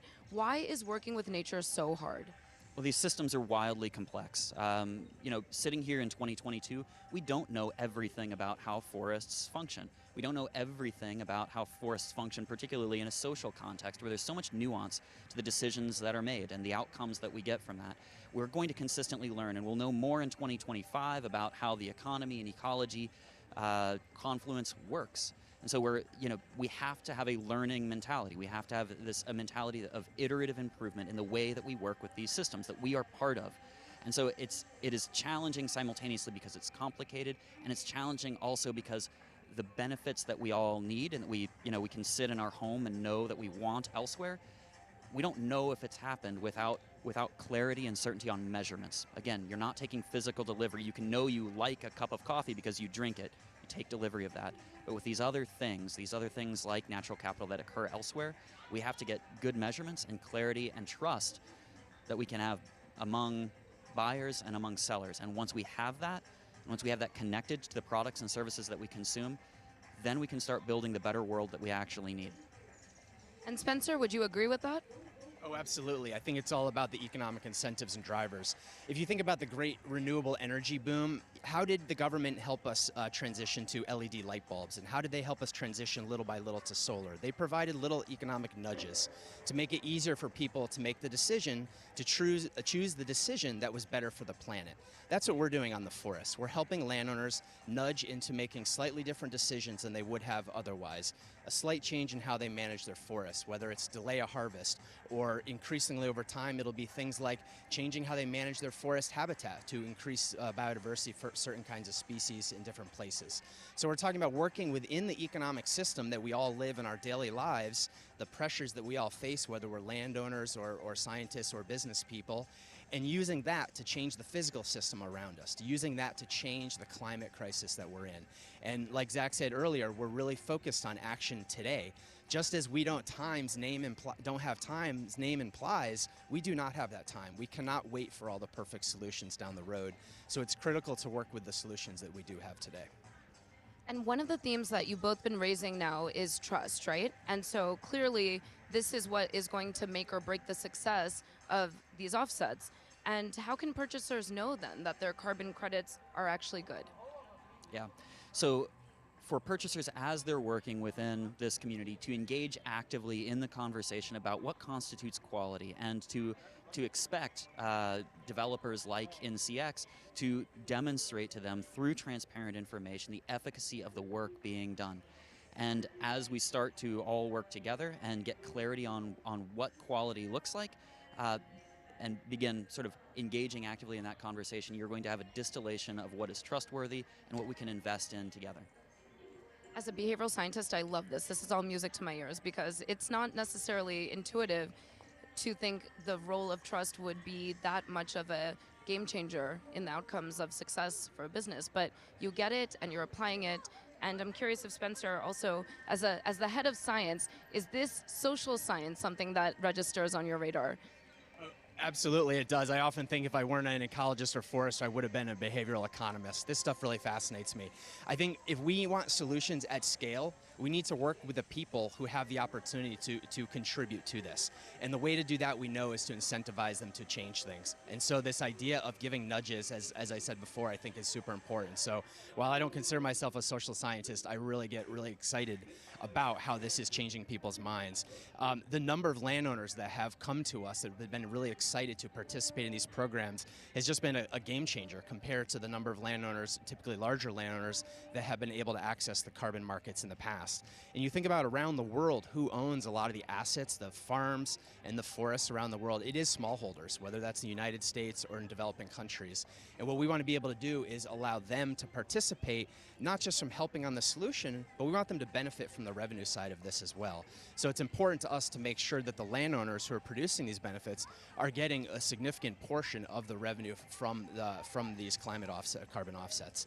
And so we think it's very important, particularly in developing countries and emerging markets, to have these deep connections with landowners directly.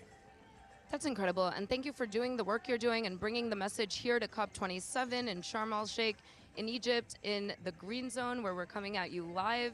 And curious what your thoughts are on COP27, how it's going so far. You've both been at COPs in the past, so How do you think this COP is measuring up for where we need to be in terms of reaching our global climate ambitions? Well, the energy is great, and the conversations and engagement are, I mean, they're inspiring. It's that part's great, but just again, we don't have time, and so while the conversations and the engagement around how we can invest is exciting, it's also it's time to get to work, and that's I feel that in every conversation that I'm in here with with many colleagues, and to be able to work with these communities, to be able to go to work right now and store as much carbon as we possibly can, as quickly as we can in forests, using these systems as best as we can, and comprehensively focusing on things like carbon and beyond carbon biodiversity. I love hearing a lot about that, and I think that has come to the fore, not only in this COP, but in Glasgow as well. And that's, I'll just say I'm excited, but also anxious to get to work on this with, and again, reflected in every conversation. Well, we hear the urgency, and we're hopeful that the outcomes will be aligned to what's needed and what so many different collaborators have demanded from from not-for-profits to for-profits alike. So, do you think, Spencer, that we are making the strides in the right direction at this COP, and from your experience at previous COPs? Yes, absolutely, Sheta. Earlier today, I had the good fortune of being on a roundtable that the Carbon Business Council pulled together with a bunch of sort of leaders in this community, everything from technological carbon removal to nature-based solutions to ocean blue carbon opportunities. And what really struck me is how much common ground there really is between these organizations. Everyone is really mission-driven here. We're all trying to fix the same existential problem that our globe has, and we really need to be working together with an all-of-the-above strategy here. We need these permanent long-term solutions that maybe aren't quite ready yet from a technology perspective, but that are going to be scaling quickly. But we also need to be working right now, immediately, to address this, so that the problem that we have to solve doesn't actually get bigger while we're debating some of these things now. So we really have to avoid this analysis paralysis. And what I found today in this roundtable, working with people from very different perspectives, all working towards the same goal, is that there really is a lot of things we can work on together. We're going to do our part at NCX, and we know our colleagues in other organizations and all around the globe are going to be working on this together. So I was really buoyed by the experience here in Sharm el-Sheikh. Well, we're really thrilled to have you as a partner of We Don't Have Time. We are thrilled to showcase your work in the Nature Zone Pavilion in Sharm el-Sheikh at COP27.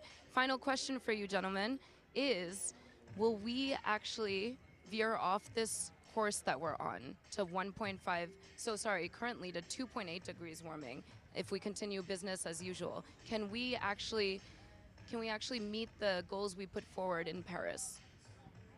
We can achieve like these ambitious targets, but we have to begin acting right now, and we have to start using every tool that we have.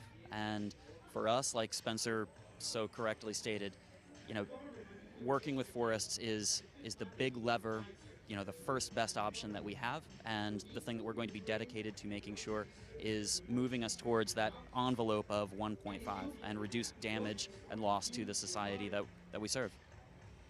Same question to you, Spencer. Well, the specific degree to goal I'm going to leave to the negotiators out there here at COP27. But like Zach said, I think what's really important is that we get started. We don't let uncertainty about what the goal is and whether we can get there, we don't let that get in the way of acting today. And I think that's a really critical message that I've heard from many folks here at COP27. We certainly know that on the whole team here at NCX, and the landowner partners we have, and our buyers in the corporate community and the NGO community. That's what our focus is going to be on. Okay, and to the millions of viewers that are tuning in right now, I would love for Zach to shout out to them anything that you would like for them to do, to get behind, to support. We have their attention. So what would you like to say? Oh man, I would just say get involved. There are so many options and ways that you can be part of the solution. We're focused on forests, but like Spencer mentioned, there's technology, there's social engagement, there's activism. You can be part of the solution too, and I'd strongly encourage you just to find what you're passionate about, find what you're most concerned with, look at your strengths, and engage. Get involved, because we don't have time, and we need your help. Thank you. Well, thank you so much to all of you for tuning in. I'm going back to Nick in our studio. Back over to you, Nick, and thank you to NCX. So thanks a lot, Shuta, and our friends from NCX. Very interesting indeed. What a super interesting conversation. So this marks the end of this session, and it's now time to wrap up the day with our final segment with Ingmar Rentzhog coming soon, so stay tuned.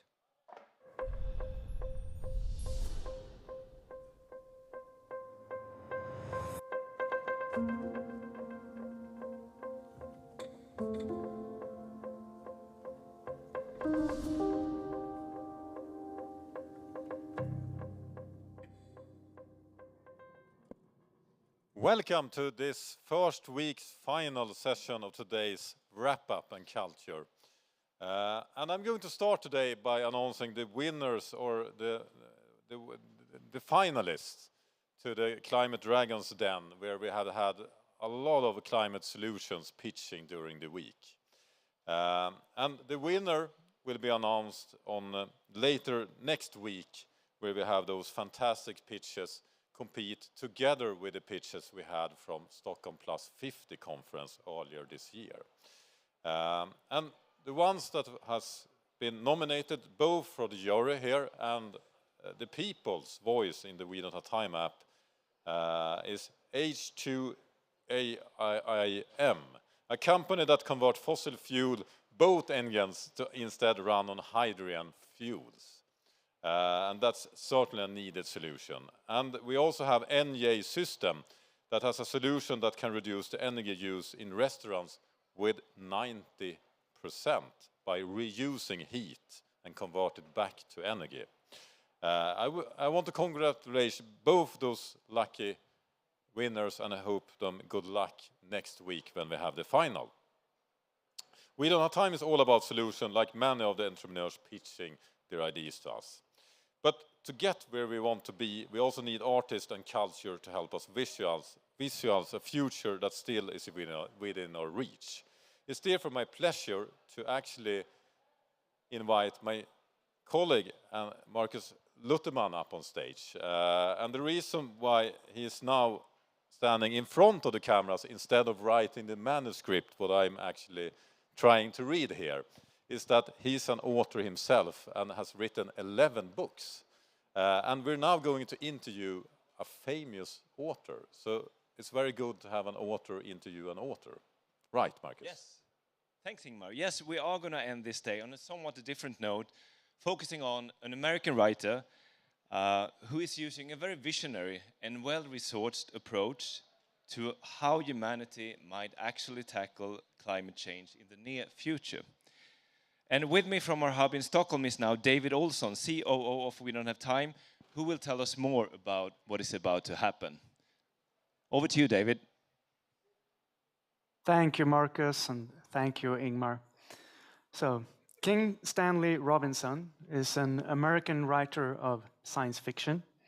He has written over 20 novels and numerous short stories, and won several awards, including the Nebula Award and the Hugo Awards for Best Novel.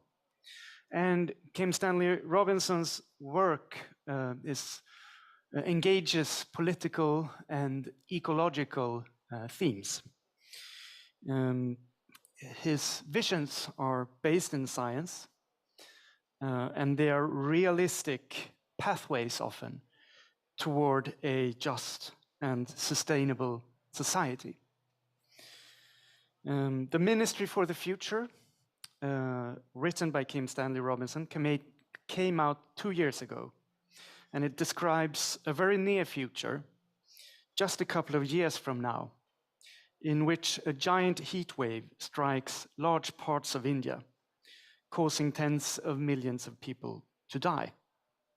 Now, partly because of this event, the UN institutes a ministry for the future to protect the rights of future generations. And the optimistic scenario in the book is that we actually find in a very crucial moment of time, we find this pathway to avoid climate disaster. The book has two protagonists, Frank, who is a Western humanitarian worker, and he survives this heat wave, but is traumatized by it. And we also follow Mary, who is the head of the ministry for the future in the book. And in the scene that we are going to hear now, we hear Frank. He's desperate for the world to act. And he meets Mary for the first time. And he actually meets her because he kidnaps her.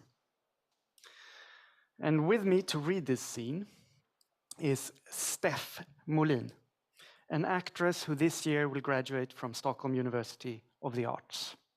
So we will hear this excerpt from the book, this kidnapping scene, and then we will go to a Q&A with Kim Stanley Robinson. So welcome, Steph, Thank you so much. Read.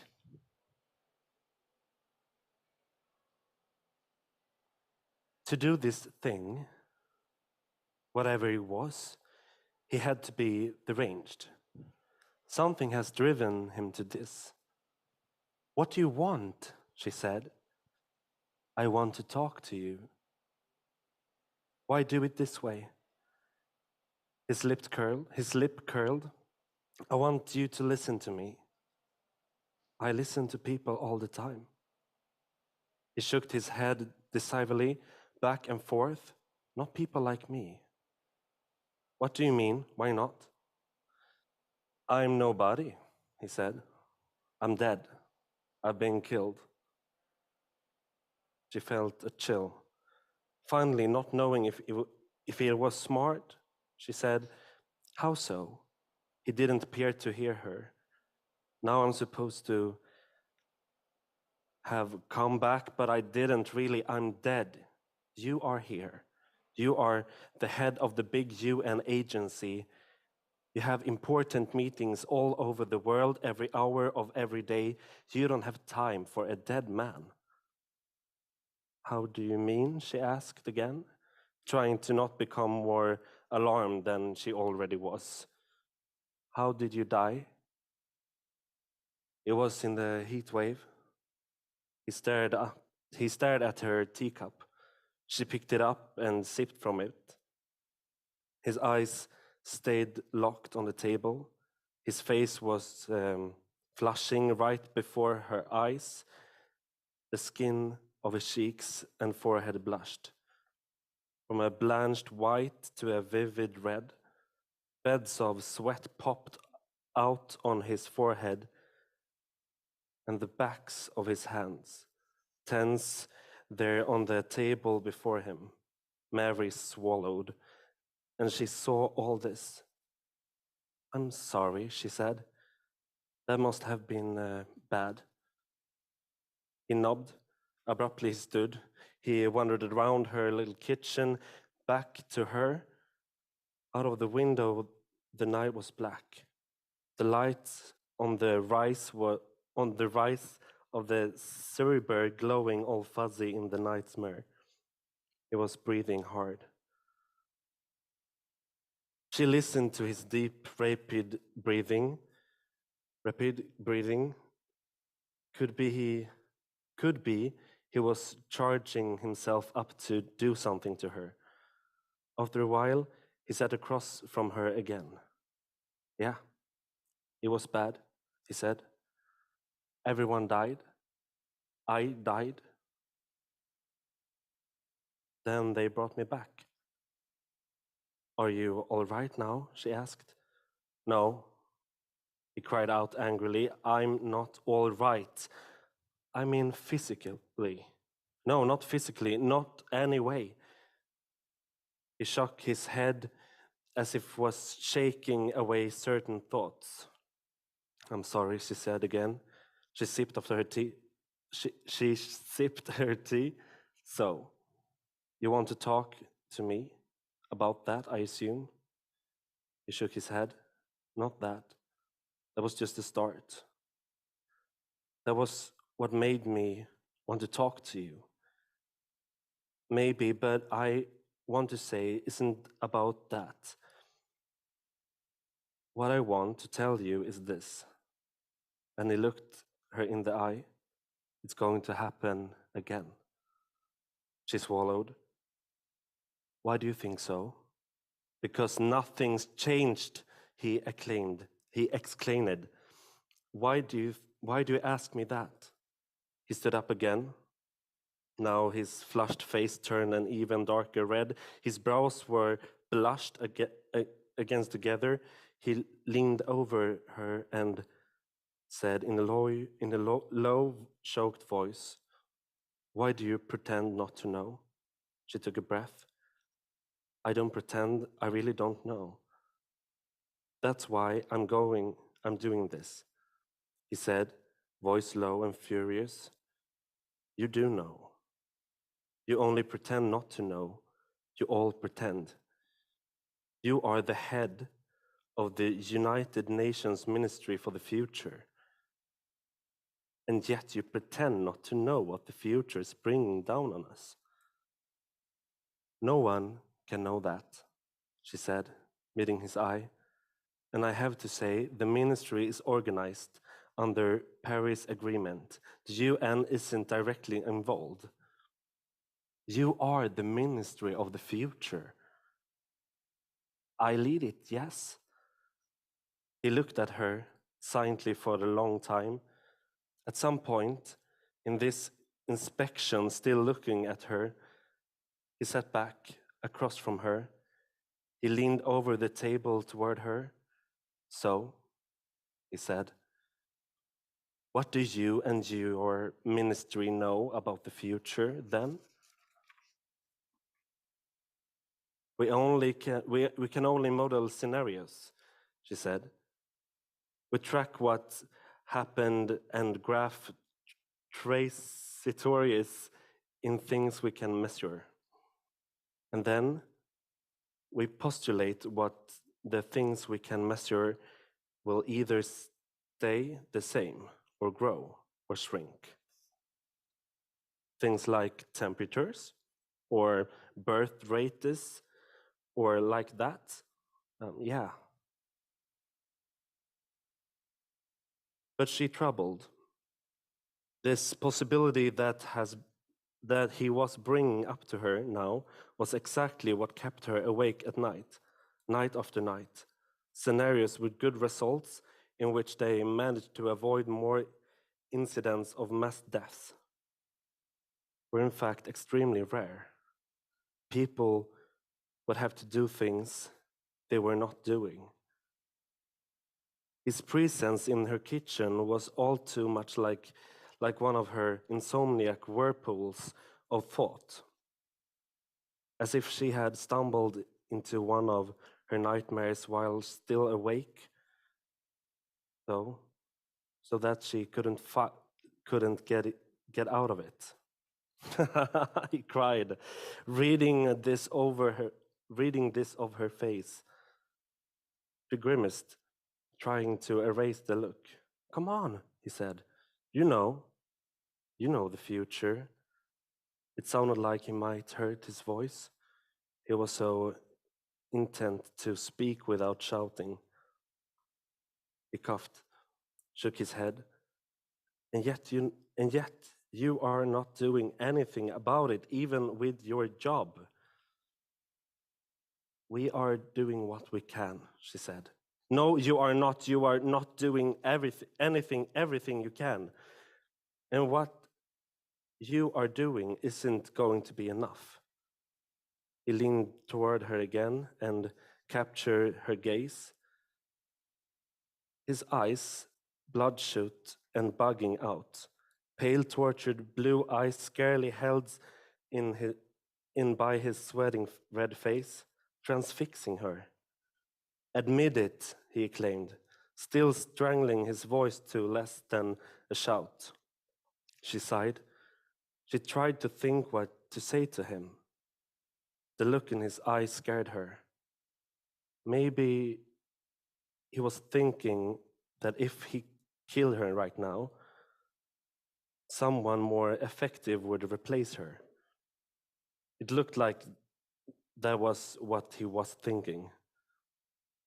And here they were. After all, she had been kidnapped and taken to her own apartment.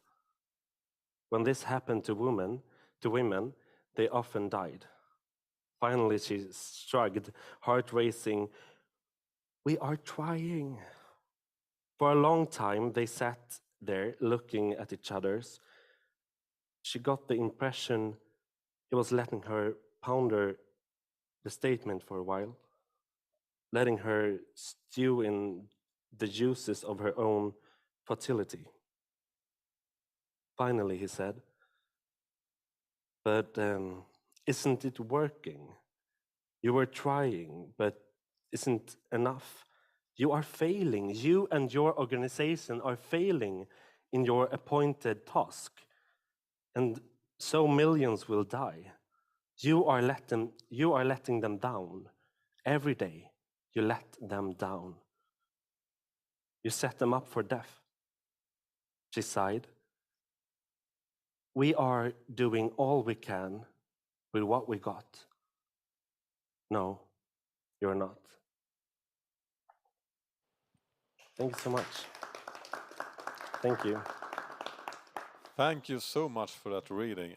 Unfortunately, we haven't got track of Kim Stanley Robinson.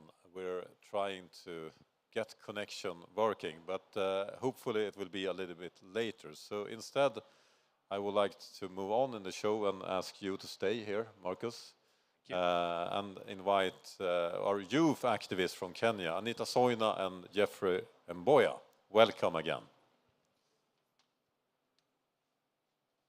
So what we're going to do now is to give out climate love for what has been good here today at COP, and we will give out some climate warning for what have not been so good today. I'm actually going to start here myself, and my warning goes to the situation we are in. It's easy to forget how serious this climate crisis actually are. But when I got a message from my family back home, it's actually 16.7 degrees Celsius in Sweden in November. When I was a kid, it was normal that the temperature this time of the year was minus 16 degrees Celsius. That's, I mean, if people don't realize how in deep shit we are, I don't know what to do actually. I mean, everyone here, we know what we need to do. All the leaders that are flying in here also know it, but they need to do it as well.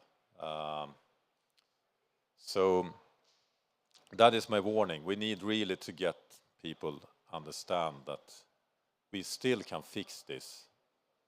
But if we're waiting too long, we will have the future just heard about in that book. So that's my climate warning. What are you saying, Anita? I give you this.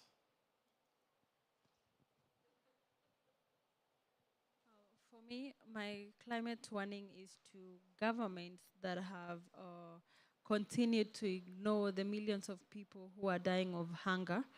Most of the discussions that I attended today were about agriculture and food systems. For example, in my country, we have about 70% of land being arable land, meaning if properly utilized and if our leaders really think about the millions of people who are sleeping hungry, as much as we have climate crisis going on, we have some ways that we can make sure that we produce food that is enough for other people. I remember the first day when we were here, I talked about countries that are in the middle of a desert being food secure, while a country like my own is not food secure. Yes. Well, for me, I've been around the youth pavilion, the food system pavilion. I've also been to the African pavilion, and most conversation have centered around the massive waste in the food system, being the fact that you're seeing more and more countries not sticking to healthy food practice systems, and that leads to massive waste. So my urgent call to leaders is to realize the wastage could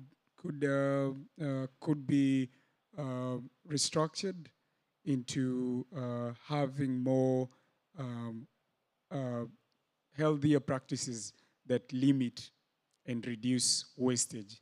Because when we have wastage, then we're not having sustainable lives. So for me, my climate warning goes to giant food production companies, businesses, and countries that are not practicing healthy ways and providing solutions. So I would love to see those changes being addressed, and that will be a big win in this agricultural sector. And yeah.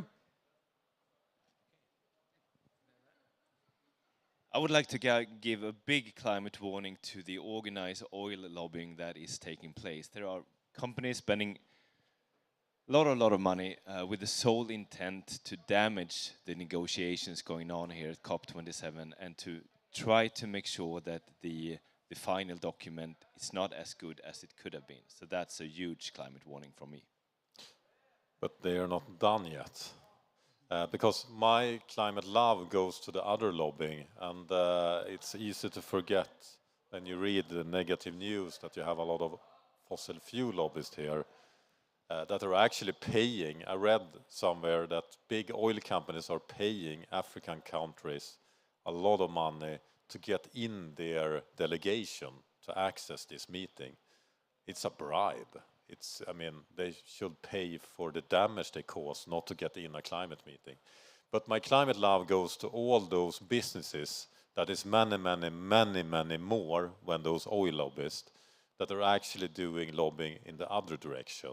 And I'm proud signer of Women Business Coalition initiative to say that the 1.5 degrees is a limit, it's not a target. Those oil lobbyists are wanting us to give up the 1.5 degree, and 200 of the world's largest businesses on this planet are stepping up, saying no to that. So I have kind of confidence that we're not going to give up on those 1.5 degree, because I think the green lobby will win, because the green lobby have the future. The black lobby is trying to protect something that will not last. It's that way. And how about you, Marcus? Where's your climate love going? Yeah, I would say my climate love goes to all the energy that is around. I do feel, compared to the last COP, that more voices are being heard. It feels like there's a much more diverse crowd in this area, and there's a lot of energy in a lot of the. Yeah, we had a rap artist here. We had a rap party that just stopped 2 minutes before our broadcast started again. That was the first choral rapper I have ever heard in my life, and that was great. That was great. So climate love to all those voices that are being heard, not just being heard, but really being listened to. And you, Jeffrey? My climate love goes to the Rwandan government. Being that we are in the COP 27 is in Africa, to the Rwandan pavilion today, and I was really impressed with how the government is a leading country in East Africa in terms of rural investment and having best practices around agricultural use, fertilizers, and using smart technology and innovation, and investing using local investment, and turning that into massive production in food and crop production. Yeah. Super. Okay, so being the end of the week, my climate love goes to SIF and Wangari Maathai Foundation Young Leaders Climate Hub. because throughout the entire week, we've been having a briefing to actually have people who've been able to go to those rooms, people in the from the media, lawyers, and other people who've been able to attend the negotiation rooms, trying to update the young people and also trying to help us with, I can say, capacity building to enable us to meaningfully engage in some of these rooms. And also being the end of the week, COP is a conference where you can get lost, you can get tired, and I'm giving a climate lab to all the organizers, companies, organizations, individuals who are trying to, come up with events, small parties and all that, where people can go and actually unwind and just relax before we get back to a new week, because it can really be very crazy. So I give a climate lab to all of them. Yes. Yes, and tomorrow is the free day here at COP, so we're actually going to National Park to see the nature. We haven't seen a nature for a long time now. This is super artificial. But now we're going to be more artificial because we're bringing in the local hubs that we have in Washington, D.C., Nairobi, and Stockholm, but there's no one there. Here they go. I was too early. So it seems like it's only Nairobi that is awake. So we will start with you. How has it been in Nairobi Hub? What do you think have been good action today?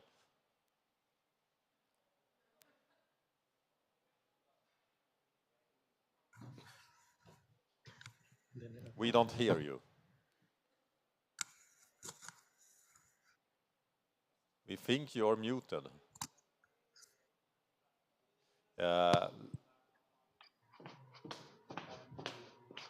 Let's go to Washington, and we will fix the sound problem in Nairobi. Good morning, Simon. Good morning. Or good afternoon, or what time it is. What do you think about today?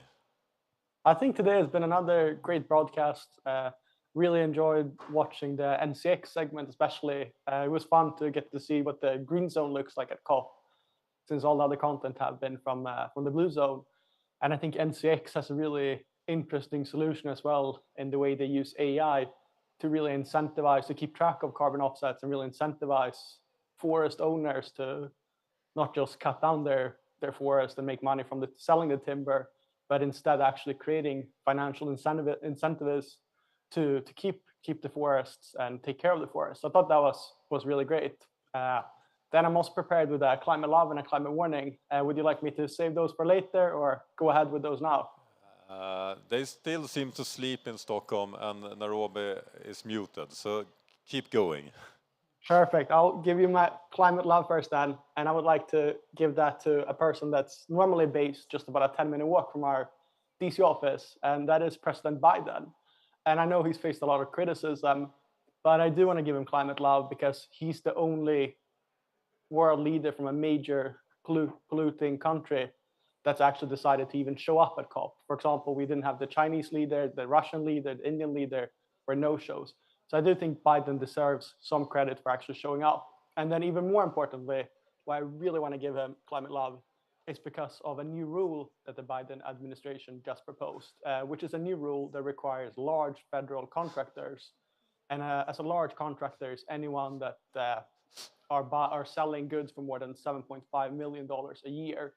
And these contractors are now required to develop carbon reduction targets and disclose their greenhouse gas emissions.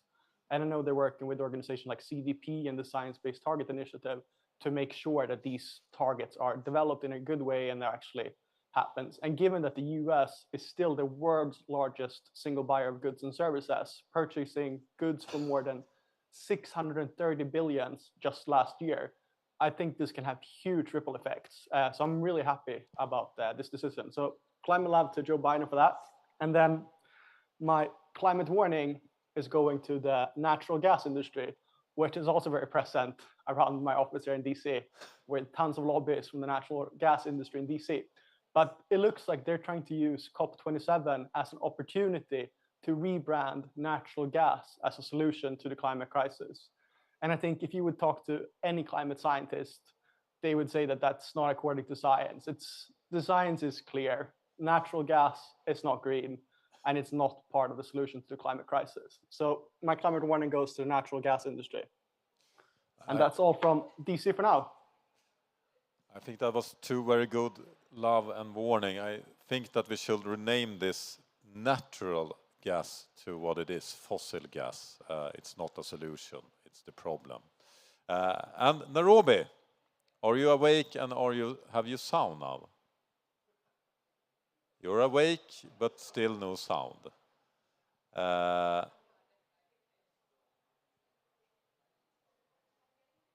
We think you have a sound problem. But we are trying now because now we see that Stockholm is very, very ready. So we go to Stockholm instead. Hi, Åsa. Hi, Ingmar, and hi, Egypt. This is Stockholm calling.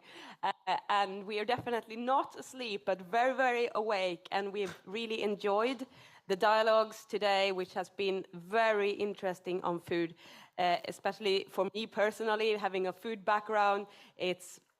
All the talks today has been like really, really interesting. We've talked a lot, as you already know, about forestry. We've talked about insects. We've talked about the future. We've talked about food waste and the importance of like storing food right and everything up and beyond. So it definitely sparked dialogues here in Stockholm. And also we are at KTH, the Royal Institute of Technology here, where we have students constantly engaging in a dialogue. So I want to hand out my climate warning and my climate love. And first, I would like to give out my climate love. So I'm going to pick up my heart here. And I want to give this, we've talked about forestry today, and I want to give my climate love to every initiative that is trying to conserve biodiversity and coming up with innovative ways to conserve forests and our ecosystem. Like, for example, ecoforestry, who we heard today from the Stockholm Hub. He was here to talk about that, and also I want to give some extra love because he definitely stayed behind and spoke to our students, and there was a really great discussions amongst students and company, which was a win-win for both. And that's really how we need to work. We need to collaborate and break the silos. So climate love for that. And then for the climate warning,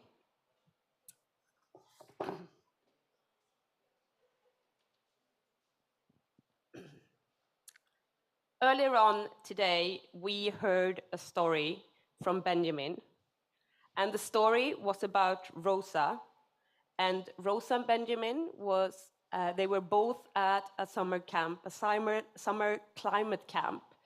And then the floodings happened. And it was a very touching story, heartbreaking story, where Benjamin was trying to save Rosa from the flooding, but he didn't manage, and Rosa died.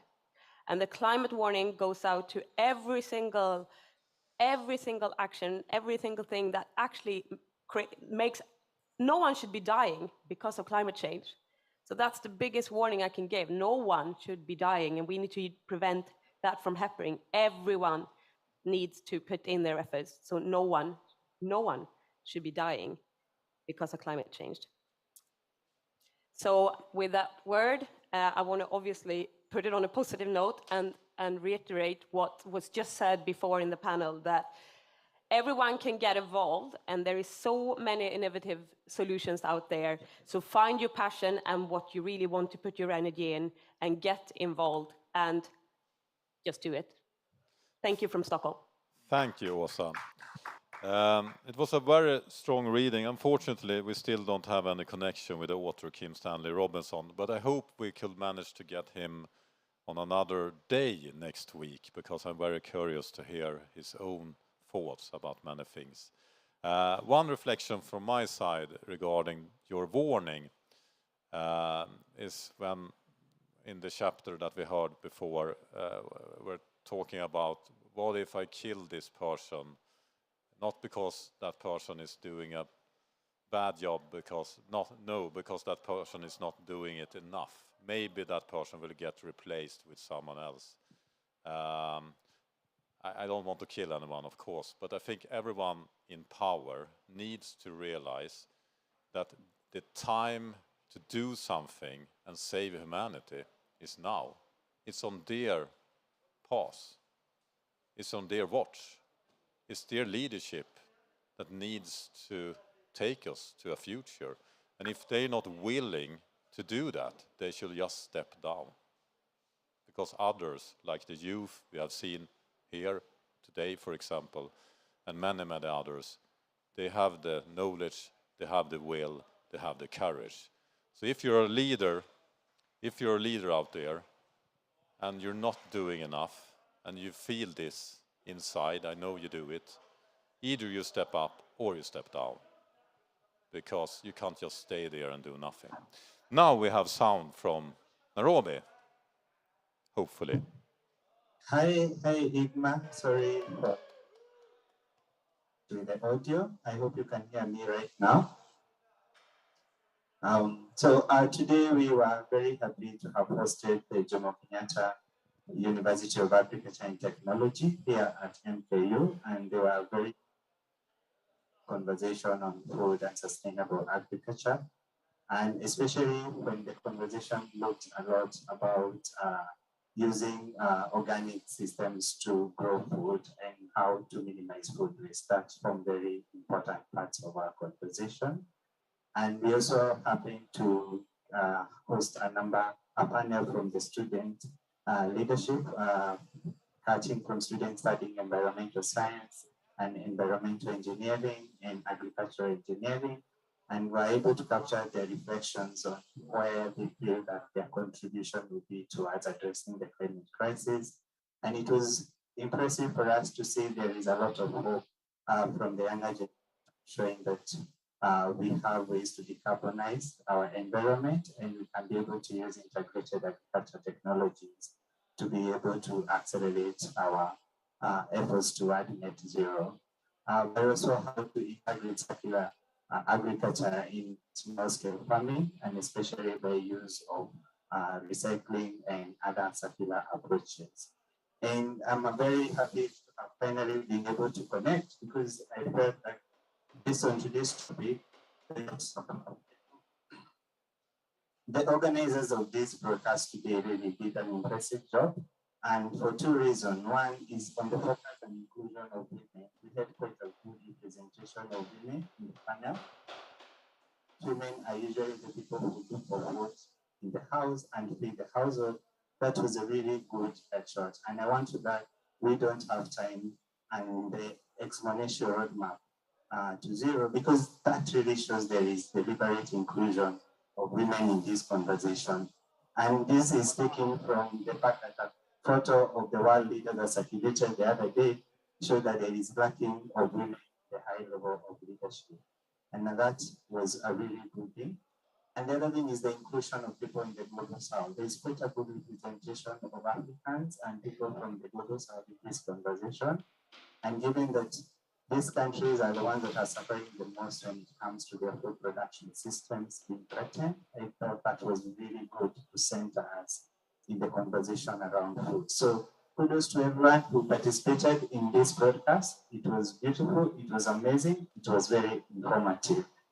But at the same time, I wanted to highlight a warning, and especially to governments, when we're talking about subsidizing agriculture, and those who are not willing to subsidize or focus on subsidizing people who are promoting use of chemicals in agriculture and kind of putting a block towards moving towards nature-based solutions. I think from today's conversation, it was very clear we can't continue to focus on just increasing food production, but we have to think in a way that our food production system do not continue to degrade the soil, do not continue to degrade the environment, but also at the end of the day, we'll be able to have net zero carbon food production system. So I want to give a warning, and especially to African leaders, that going forward, there is really a focus on adopting nature-based solutions. So, and I think that will be the point at which we would stop. Thank you very much.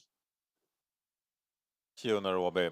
And with that said, it's time to wrap it up. And before we do that, I would like to thank our amazing partners that make all of this happen. It's so many people, so many organizations. I don't have time to mention them all, but I especially would like to mention our main co-organizers, the Exponential Roadmap Initiative, UNDP, Ericsson, Nature Positive, and Business Sweden. And I also very much want to thank our media partners. So far, we had over 15 million viewers during the first week of COP27. And that's kind of amazing, because last year at COP26, we had 15 million viewers for 2 weeks. So maybe we are here to double the influence we did from last year. So this is very much thanks to our media partners, such as Twitter, LinkedIn, Spotify, EarthX, the European Broadcast Union, Mongobay, Bloomberg Green, now this. And we also have our hub partners. In Stockholm, we have KTH, Royal Institute of Technology, the Climate Reality Project in Europe. And in Nairobi, we want to thank Just Digit and Mount Kenya University. And in Washington, D.C., we want to thank the American University School of International Service and Center for Environment, Community and Equity. They have a very long name, but they are doing very, very good things. And they are supporting us in all of this. So, what is better than ending this broadcast with a music video? And the theme we have had here today is food and land. And what could be a no better show than Kisha Hai by Fred Armani. Kisha Hai is a Swahili for living stump. And this song is about the possibility to bring back those trees have once been cut down. And before we play this video, let's hear a few words from the artist himself, Freda Armani. Enjoy. Wagwan everybody, my name is Frida Armani, a rapper from Tanzania and of course a media personality and ambassador for Lead Foundation and Just Dig It. I am here to be sharing good news with you on We Don't Have Time, COP27. I have a song, it's called Kisiki Hai. The song is about a human being and a living tree stump and how we cut trees and how it ruins our life. So please have a great time with me, please, and watch and enjoy my track, one of my favorite, 100% on We Don't Have Time.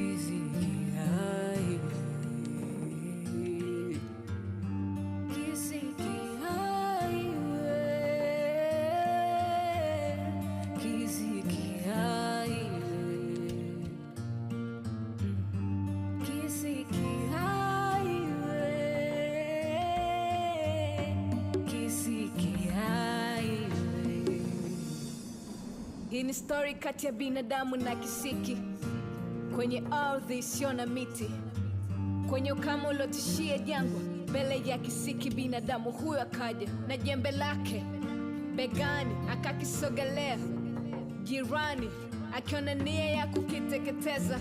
Kisiki kikamwomba nafasi ya kujieleza. Kisiki kikasema, mimi bado nipo hai, unaweza niona mikisiki ukadhani sifai. Ukinipobolea mimi naweza kukua tena, na bila wewe siwezi kuwa wa kijani tena. Nisaidie leo nikusaidie kesho, sababu nisipokwepo na wewe hautokwepo. Yeah. Kisiki hai wewe, kisiki hai wewe, kisiki hai